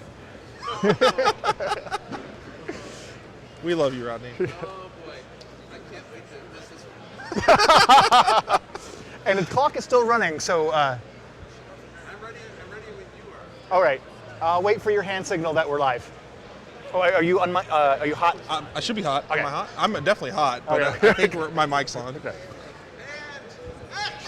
Hey, and welcome back to Board Game Geek's continuing coverage of the Origins Game Fair 2019. I'm here with Hunter Shelburne from Pandasaurus Games, who's going to show us a game called Mental Blocks. There we are. Nice, I like it. Thank you. Built-in puns. Wow, rough stuff. The crowd is not pleased. So this is Mental Blocks. It's a 2 to 9 player cooperative puzzle game. Okay. Semi-cooperative. I'll explain that in a sec. By Micah Sawyer and John Gilmore. It's a co-design. Okay. It comes with all the blocks that you see here. This is. Oh no. Rodney has already ruined the what stream. Happened? All right, from the top. Okay. Hey there, and welcome back to Board Game Geek's continuing coverage of the 2019 Origins Game Fair. I'm joined by Hunter Shelburne from Pandasaurus Games, and he is going to be showing us a game called Mental Blocks. There you go. Yeah. There you go. So Mental Blocks is a cooperative puzzle game, semi-cooperative, which I'll get to in a sec, but it's designed by Micah Sawyer and Jonathan Gilmore. It's co-design. Okay. It goes 2 to 9 players, and the game's pretty simple at its core. It's a 10-minute game. Every puzzle takes 10 minutes, and you've got cards like this, where you've got little, like one side of a puzzle. Okay. Everyone gets one of those cards, and they know their part of the puzzle. So their part of the puzzle may look different from their part of the puzzle, which looks different from their part. Okay. So they're going to be working together to solve the puzzle with these blocks, the common blocks. So if I have this portion of the puzzle, I might say this gray is supposed to be a little more white, but this white there, and I might think, okay, well, or it might be a little shorter. I might think, okay, it looks like this. Okay. Like yellow, yellow, blue. And there you go, you solved it. Okay. That's the end of it, right? But you look over here and it's like, oh, this is not even close. No, like not there's anymore. something else. So theirs is like something like that. But then maybe their puzzle, okay, that's completely off, right? So the puzzle will vary based on what you're looking at there. So ultimately for like say this puzzle, we're looking for that. Oh my! And so the perspective is where it is. So let's actually build it out so you can kind of see what it looks like. Okay. So you have this big thing. You got this yellow one in the middle. Okay, here, let's put the card down on the table here next to the pieces. Sure, so yeah. you can see the relationship. Puzzle there. Uh-huh. There. And I think that's right. I think I got it reversed even. Is there a black little piece? And then a little black piece there. Oh. And that solves it for different portions of it. So like for this person. Oh my goodness, they all fit together. Yes. Oh, this reminds me of those little puzzles where they give you, some triangles, some squares, and then they just give you assortment and you have to make a shape. Yes. I have never in my life solved one of those ever. Well, the good thing with this is that you have at least one other person playing with you to help you solve it. Excellent. In addition, probably anywhere from 4 to 9 people. You can play with 2 players with multiple, like each person having multiple perspectives. That's true. And since there's only 4 sides to it, there's also perspectives that have grayscale on them that you can't see any of the colors. You can get the idea of the shape. Oh, okay, so you get a clue that way. Yeah, it makes it a little bit easier, but there are ways to make it a little bit harder as well. So we've got glitch cards and we've got restrictions. So restrictions are these cards here, and each person can get a restriction. They might restrict how, like this one is, you may only directly touch yellow blocks. So to move a white block, you might have to do something like this and physically scoop it. Or you can't talk, you can't touch certain types of blocks, you can only touch certain types of blocks. Now, does everybody get one of those? Yes, that would be one that everyone gets. And there's also glitches which affect everyone at the table, which is you can't directly touch the block you're moving, or if you're looking at a puzzle, you pretend all yellows are whites and vice versa. Okay. So really, it's just a thing that'll mess up the puzzle overall, make it a little bit harder, because again, you only have 10 minutes to solve the entire puzzle. Okay. And in addition to all that, if that's still too easy for you, or you just want something an additional twist to it, you can have an optional trader, where one person who knows the puzzle solution and is trying to sabotage the entire thing. That's not nice. No, it's not. And the catch is, you don't know if he's a traitor or not, or if they're going to be a traitor. So you have to decide, is this puzzle correct? Because eventually, to actually end the game, or in the puzzle, you call time and say, okay, we're going to take a vote. We think that we've solved the puzzle. If the vote's accepted, you flip the solution and see if you've solved it. If you haven't, you lose. If you have, you got it. In this one, you have to call the vote to see if you even have a puzzle, or if there's a traitor, and who the traitor is, if you have one. If you're playing with the traitor option, is it one of those scenarios where, like, if you have 5 players, you'd have 6 cards dealt out? Exactly. Okay, so you would actually shuffle the solution card in on this side, and that would indicate that you're the traitor. Okay. Yes. There's 60 of these puzzles in the game. Okay. Each of them has 9 perspective cards, and then the additional card to go with the solution on it. They range from, they're numbered 1 to 60. There's 30. The first 30 are what we call family. The last 30 are challenge mode. Okay. Really, in reality, though, they scale from difficulty from 1 to 60. We put them in order of what we thought the difficulty is. So you could play it as a campaign and just go through the campaign, and you're going to increase difficulty every time. We'll have people demo the game where it's like, we'll do like, here's a 1-star, and they'll do it. And here's a 2-star, and they're like, show us the 4-star, show us the hardest puzzle, and they're like, okay, we've made a grave error. I mean, mistakes have been made. Grow with the mental blocks. But yeah, this is gonna be what it looks like. Like I said, these will be a little bit lighter white, but other than that, this is the final components. Nice, chunky, big foam blocks. Yeah. So where is this in terms of its production cycle, and what's like the release and the price point going to be? This is going to be out at Gen Con, so this is pretty much almost the final copy. They're getting the last tweaks in and having them shipped right now, Very nice. It'll be $39.95. Excellent. And how many foam blocks are included in it? Oh my gosh, I have not counted these, but this is all of them in the game. Okay. So this is This it. many. This many. You get this many of them. Wow. Freeze frame and count. All right. Well, Hunter, thank you so much for coming by and helping unwedge my mental blocks here with this game. And I wanted to let you know that I appreciate you coming by. Thank you. I said the same thing. I like that. I feel like mental block now. I feel like that's a real mental block that just happened. I appreciate it. Good. Well, at least we captured it on film. Thank you for having me. Yeah, thank you. Okay. And we'll be right back with more of the next game. That was gold. The whole top ball's like, I'm not going to screw it up. I've screwed it up. I have a mental block. Rats. I hope this it fell off my pocket, but it looks Oh, it should be okay. They're pretty sturdy. cool. Thank you guys. Thank you. That was so much fun. I'm so sorry. I bring chaos. Yes. Thank you.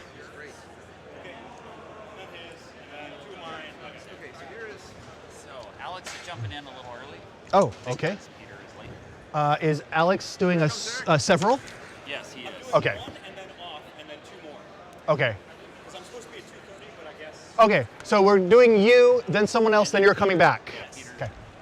All right. That's fun. Who's the someone else? Peter Bond. Perfect. I already got that queued up.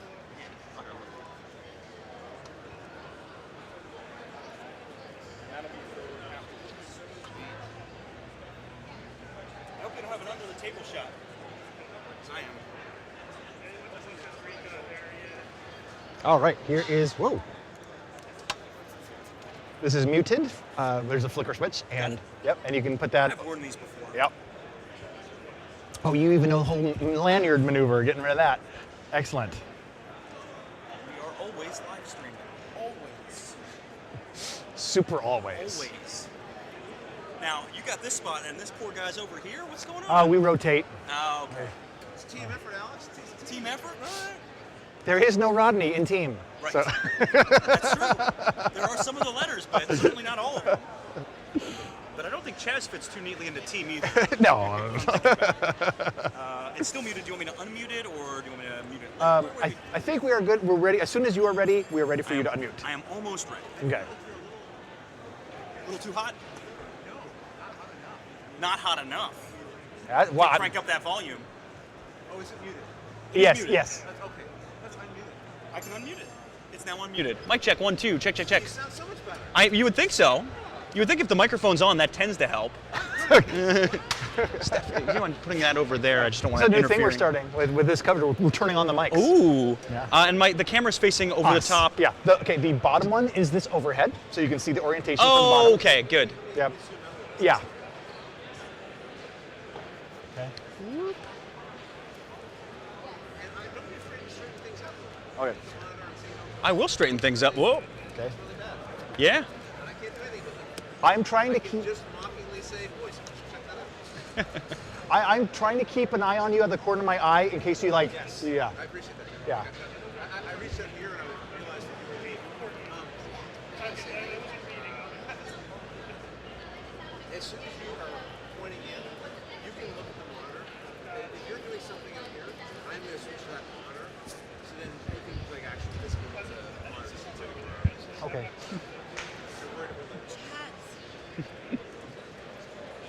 All right. On this center board, it looks like it's angled like this. Now it doesn't. That's better. Is that better? Is this better? It's because the table is a diamond, so yeah. Don't look at the table, look at the monitor. Yeah. Yeah. So it looks like my purple one's in there just fine. Yeah. And these are there. All right. Gem hens? Gem hens. Gem hens. Gem hens. Game about gems and hens. One little for 2 to 4 players. Perfect. Excellent. All right.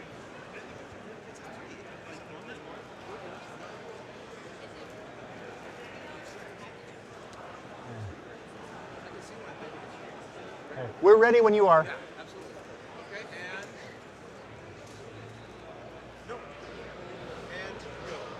Hey there, and welcome back to BGG's coverage of the Origins Game Fair 2019. I am joined this time by Alex Goldsmith from Gray Fox Games. Hey, Alex, it's always a pleasure. Thank you, Chaz. And you have here Gem Hens. Gem Hens. So this is from our Casual Imprint Social Sloth games. Oh. We just started releasing games through that this year, Creatures and Cupcakes, Phalanx, and Gem Hens. All right. This is brand new for Origins. Cool. So this is a game where you are trying to build the best jeweled egg. In this gem grain bag, we have all sorts of different gems.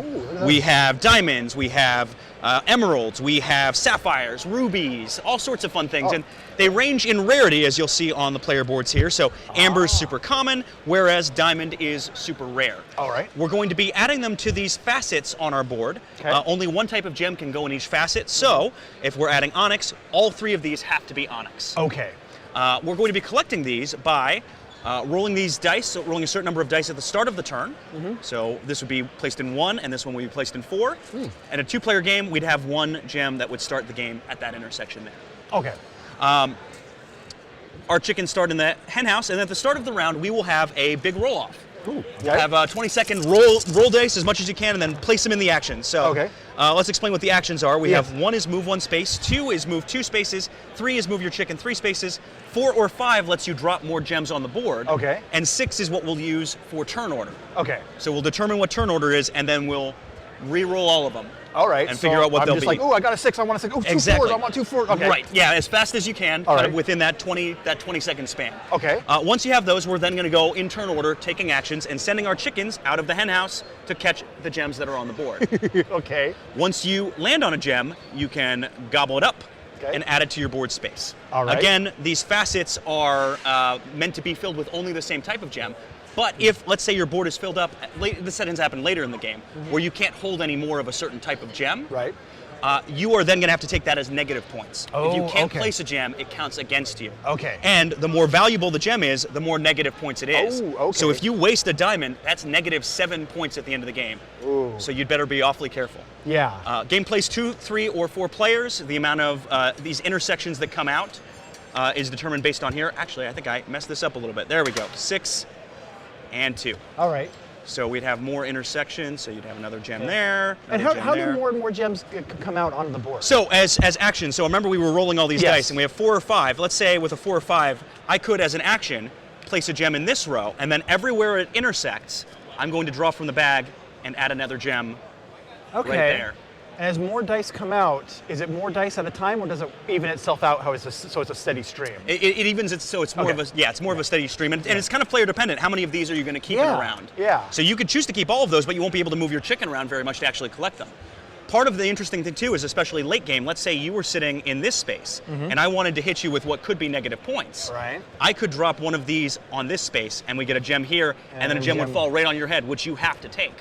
No matter what color it is. Because those chickens are hungry. They are hungry chickens. They're just feeding gems back. So at the end of the game, they're going to be worth certain points depending on which facet they're in. So if you're super ambitious and put diamonds in the 5 spot, the big spot in the middle of the board, that's a whopping 20 points, which is a pretty good chunk of points. Absolutely. Huh. Okay, so you not only have to make the choice of how much I roll and where I'm putting these, then you also have the intersections, and so where you move your chicken, you could kind of put yourself in a position where you could kind of get negative points from your opponents. So there's quite a few little decisions to be made here. Yeah, definitely. It's a game that certainly with the theme, the more of the farm theme, seems simple on its face, but there's a good amount of depth here for gamers too. There really is. This is interesting. I went in not seeing this yet, so there's a layer after layer. And I will note that there's a variant for advanced play where you have these power cluck cards, and so these are abilities that you'll draft at the start of the round. Ah. They will give you, so let's say we picked up the Wanderer that lets you move 1 additional space when spending movement die. That's pretty useful. They're only active for 1 round of the game. The game is a 3-round game. Okay. So you'll have different powers as the game goes on. This one lets you re-roll 1 unused die from your board. Okay. So it gives you the ability to be flexible. Let's say you had too much movement up here and you really need to drop more gems on the board. It lets you do that. Okay. And did you say each round we get a new one, or okay? Each round there will be enough of these based on the number of players, and then you're going to draft them to determine which ability you get. Very nice. Yeah. And is this just the first player of the round marker? Not exactly. It's more of the round marker to kind of indicate, okay, this is here. First player and all of that is determined by these little discs here, 1, 2, 3, and 4. All right. And what about these goodies over here? So these are just tied to specific power click cards. Ah, okay. Certain power click cards will use those in different funky ways. Awesome. Yeah. So you can have different funky chickens? Different funky chickens. And again, you can play without these, and it's still a perfectly fine set collection game. Works really well. Okay. So how long is a typical gameplay? It would be about 30 to 45 minutes, depends on your player count, but it's not a super long game. Okay. And you said, so is this available starting now at Origins? It is available starting at Origins, yeah. Excellent. And what's the price point going to be? Price point is $29.99. Oh, excellent. Yeah. Very nice. Let's see. So that is, I think the last thing I was going to ask also, that I forgot to ask, was how many players? Plays 2 to 4. 2 to 4. No solo mode with this one. Sorry, everyone. That's okay. Still, that is quite a feather in your cap. Sorry. Dun, dun, dun, dun, dun, dun. You had to make at least one. I couldn't help it. At least one. Oh, Alex. So yeah, that is Gem Hens, and thank you so much for stopping by and sharing this with us. Thanks, Jess. All right, and we'll be back with some more games coming up next. All right. Woo. Get this on out of here. Are they set up and good to go, or do we want to do another one? We're gonna do them all. Okay. Ah.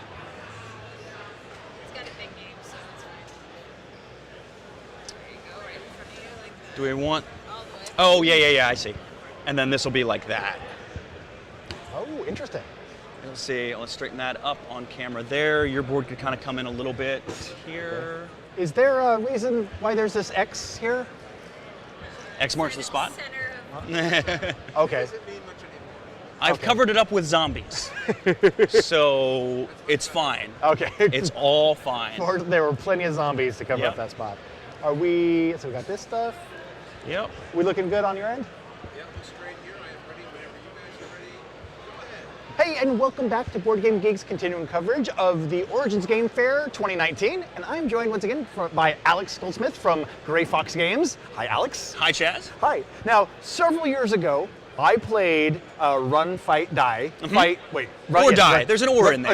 Okay. Yeah. See, that's how I was playing it wrong. Oh, if you only had the or in there. Yeah, I would have been top game of all time. I would have done a lot better. Man. But this is Run, Fight, or Die. Or Die. Reloaded. Yes. Okay, so what is this version all about? So this is a revamped version of that very game you were talking about. Okay. It is Richard Launius' game, for folks who don't know, best known for Arkham Horror and several other fine titles. The best way I could describe this in a nutshell is King of Tokyo meets zombies. Okay. So on your turn, you are going to be rolling. Wow, no! Oh, you can kill zombies in this game, but you're not supposed to do it that way. Imagine this as a first-person perspective. So you are a character. So right now you are the ex-cop. I am the businessman. The zombies are marching towards us. Yes. They are in zones 1, 2, and 3. Actually, I'm going to have you. This is a misprint, which we're going to flip this on over. There we go. One, Look at that. 2, There we go, in that order. All right. Excellent. As they creep closer to me. Exactly right. Yep. They see you. They're coming. They're on you. There you go. All right. On your turn, what you're going to do is you are going to roll these action dice. Okay. All 6 of them. And you are looking for a number of different results. So let's explain what they might do. Yes. We have bats. Bats let you take out zombies right in front of you. 2 of them. Just clock them right there. Gun results let you take out 1 zombie in any zone. Let's see. We have backpack results. Backpack results, 1 of them gets you a loot card. These are one-time items like an axe or binoculars, or I think there's medical supplies in here as well, shotgun. There's all sorts of different things. All right. We also have, though, if you have 2 of these, you'll draw a follower off the top of the deck. Oh. Followers are victory points in this game. They are how you win this game. However, followers, just like people, some are good, some aren't so good. Okay. So, in this case, we found the Rambling Stoner is the first one we have here. Okay. When the Rambling Stoner takes damage, you'll add 1 zombie to your zones 2 and 3. They're just causing a little too much noise. Okay. But some of these have more positive abilities. There you go. You have the Angry Waitress. Once per turn, kill a zombie in zone 1. Okay. So as long as they stay alive, they're victory points. All right. And they will get you positive or negative benefits. Cool. I'm assuming the ones that are a little more challenging, such as the Rambling Stoner, are they a little more victory points? They are more victory points. Okay. So I'll dig through the deck here really quickly and find poor Infected Sandra. Infected Sandra at the end of your advanced zombies phase. So at the end of each turn, we're going to move these zombies forward. Yes. We're going to add a zombie to zones 2 and 3. And if Infected Sandra ever dies, she becomes a zombie right here in zone 1. Right there in front of you. But she's worth 5 points if you can keep her alive to the end of the game. Okay. So there's incentive not to have her take damage, not to have her die on you. Yes. But sometimes desperate times call for desperate measures. Exactly. If you have 3 of those, you'll draw 2, pick 1 you want to keep, which is especially important with abilities and victory points. Different times of the game, you might want to do things differently. Also in here, we have locations. The number of these you roll will determine how prepared you are for what's here in this location deck.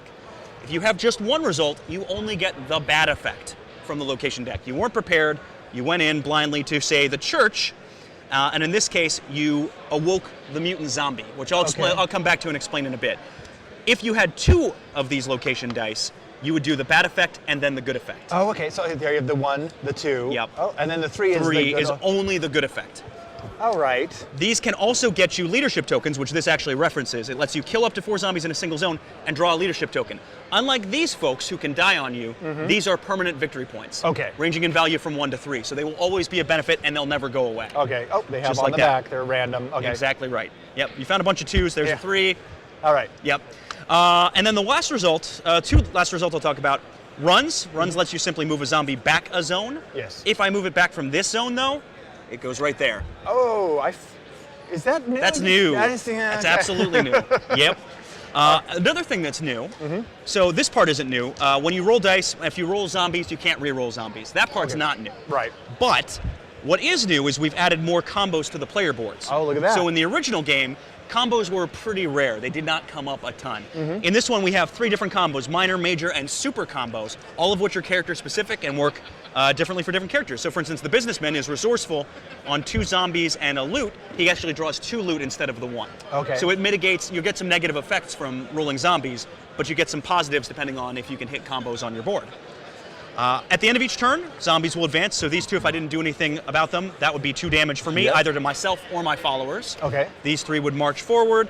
These 2 would march forward, and then I always add a minimum of 3 zombies, plus the number of zombie results I rolled. So in this case, it would be 5 zombies added to my board. Is there a difference between the orange and the blue? There is not. Okay. There is no difference. It does open some room to design with an expansion. Yeah. Not that that's necessarily in the works or not. Okay. But no, there is no gameplay difference or functional difference between the two. Just aesthetic. Yeah. The game ends in one of several ways. If any one player dies, they're eliminated. The game ends, hard stop, and whoever has the most victory points will win the game. Another way you can win the game, or the game can end, is there's a specific location in here, the town line card. When that comes out of the deck, game ends, hard stop. It's seeded into the bottom of the deck early in the game. Okay. And then there's going to be a certain number of these mutant zombie tokens. So we mentioned earlier with this location, awakening the mutant zombie. Yes. When the mutant zombie is awake, he'll get a certain number of health points on him. Okay. You can do damage to the mutant zombie with gun results. These are victory points anywhere from 0, 1, or 2. Okay. There you go, 1. Most of them are 1s. Okay. As you can see, we got 3 1s on there. If he's still alive, though, before you advance zombies, you're going to draw a top card off of this, and the mutant zombie is going to do something not so good to you. So this one says, all players advance 2 zombies, 1 zone on their board. Oh my, okay. Could get a little bit dicey pretty quickly. Yeah, so he really ups the stakes a little bit there. But he's also a source of victory points. Yes. If all of these tokens run out, the game also ends immediately. Okay. And then you'll tally up points, and that's how you play Run, Fight, or Die. Nice. So yeah, this is nice. It adds a few more new things, some got some nice new layers onto the game. Where is this in its production cycle? So this is on a boat. On its way over from China. It should be here within the next few weeks, couple weeks. So Gen Con availability? Gen Con availability, it has to go out to Kickstarter backers first, obviously, but it is available for demo here at Origins. Excellent. All right. Well, thank you, Alex, for kind of filling me in on what's new with this new version of Run, Fight, or Die. Sure. I always appreciate it. Thanks, Jess. Yes, thanks for watching, and we'll have more games coming up real soon. Oh, thank you. I hope that water bottle makes that video. Keep it up. The next one's gonna be a little bit faster. Okay. Yeah, that's one to make that can be faster. You know this game, Steph. Oh, I know. I'm just saying.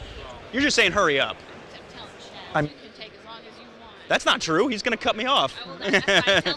You see what I did there? Water. Boom. Should be. Look at that. Beautiful. Oh, look at that. Did you handpick the emotions? I made it prettier. Yeah. Okay. I had some great ones. I'm like, no. Do you like the new art? I love it. I think it's better than the old art, for sure. Nice. Colder. Not as creepy. Not as creepy. Oh, good. You even gave us a set of cards. Oh, how nice is that? Yeah, well, see, I know the game. Yeah.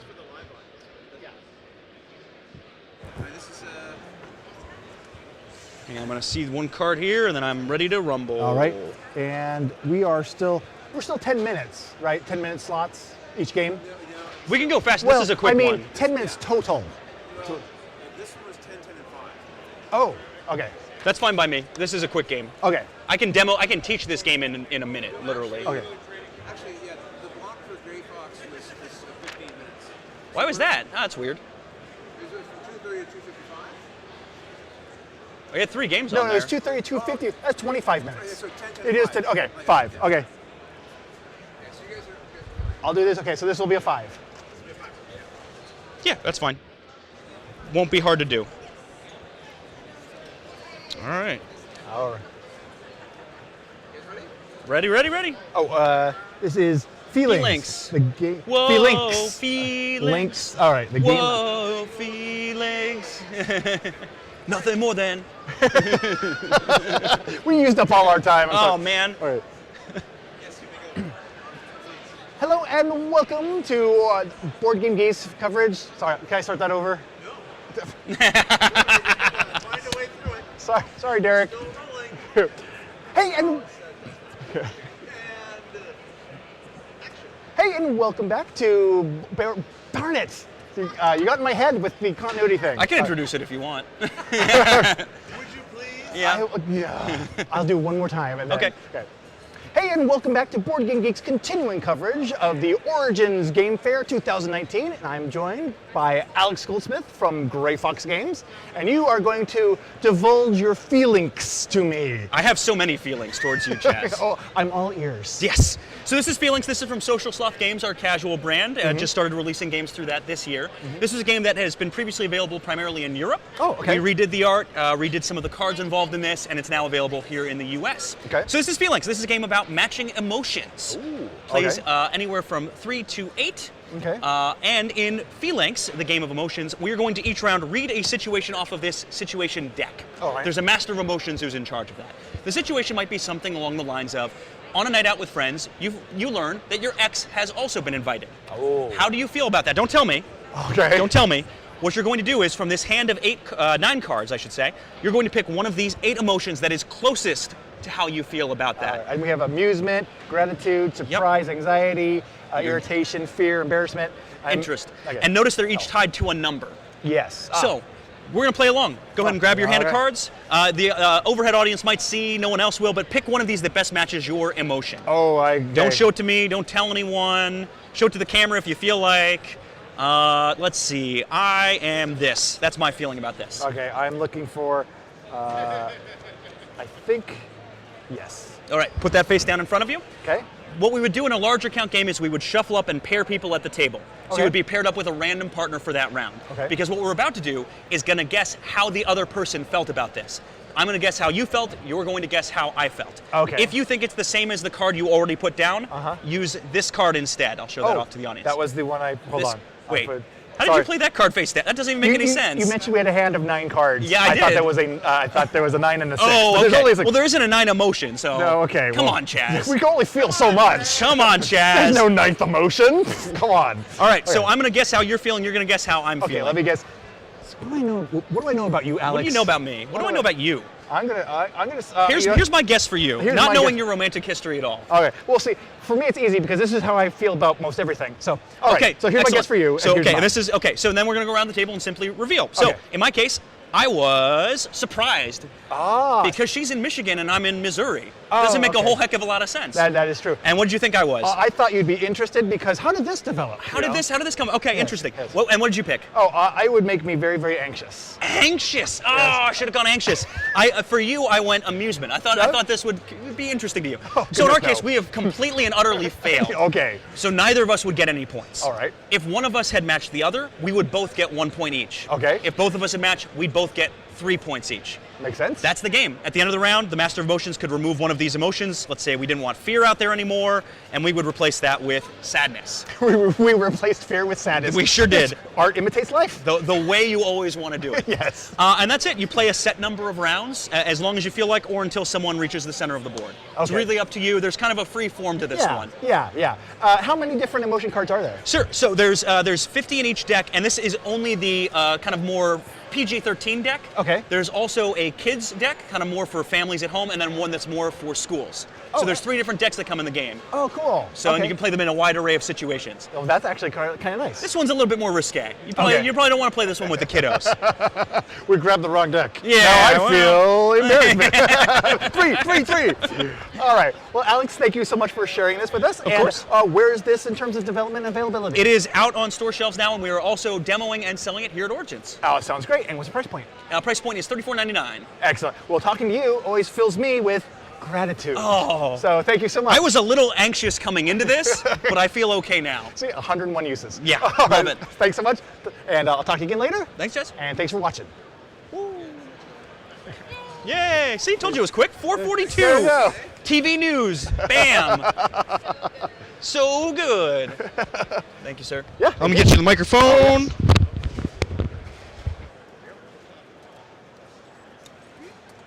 Ooh, breaking games. That's right. You got a big one. Do they have? Thank you, sir. Did you get a chance to read Reavers? Reavers? Did you get a chance to look at that yet, or not yet? Reavers of Midgard. Rulebook. Thing I sent you. No, you have not sent me anything. I'm a failure. Okay. Is it another sad rejection? Am I going to be a sad boy again? Yeah, Oh man. Do that to me. Only because right now, when's that releasing? It's releasing in the fall. Yeah, like September-ish. I'm sorry, man. Oh, there's a badge There here. are a million things. No, believe it or not, I'm generally pretty good though, man. Alex, Thank you so much. All right. Yeah, I appreciate that. this one is my. All right, here's a microphone for you. Okay, great. Yep, and it's currently muted. There's a little button for it, so you can get it on and get it in position where you want it. Let's try to get the mic pointed up a little bit. Are these directional? Okay.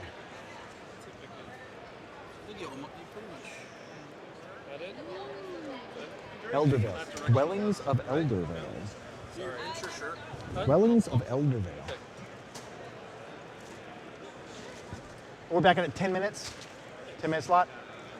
Yes, because we're giraffe at 2:55, right? Okay. Hey, everybody. Sorry. Okay. All right. Oh, our producer left. Our producer just. I just want to get to this camera. Ah. Can move these off for a second. So this 3/4 view, okay, just so you know, it is primarily focused here. So Okay. if you like want to show, hey, look at A this mini, cool put thing, it just, right just there. kind of hold it and point it in that direction. Can we flip the viewfinder? You know what? That'd be helpful to you, wouldn't it? So no, I can't. Always a professional. Brings his A game. Look, I'm just being honest. I don't know how to. If we weren't mic'd, I had a nice pun there I could have shared with you. Puns are great. AKA dad jokes. All right, so did you get unmuted? I did unmute. Awesome. Does everyone want to check that? I mean, He will check it. Mr. Smith will check that. Okay, you guys ready? Yes. Yes. Dwellings of Eldervale. That's Eldervale. correct. Okay. Not Elderville. Takes place in a nursing home. yes. Some people have said Everdell, and if you want to play both, that's fine. Hey there, and welcome back to Board Game Geek's coverage of the Origins Game Fair 2019. I am joined by Peter Vaughn from Breaking Games, and you have this monster in front of me here, the Dwellings of Eldervale. That's right. And so please tell me what this is all about. Okay, so imagine it's a long lost world, you know, like a little bit of a Middle Earth type, but it's got earth, it's got air, it's got water and fire, order, chaos, light, and dark. This world, this ancient world that's fallen, the portal is open. You're coming in as like elves or dwarves or centaurs or pirates. All of those factions are coming in trying to get power and ultimately dwell in Eldervale for that power. Okay. It's a worker placement game at heart, Okay. designed by Luke Laurie, who did Manhattan Project Energy Empire. Okay. So he believes that in a worker placement game, your pullback turn should not suck.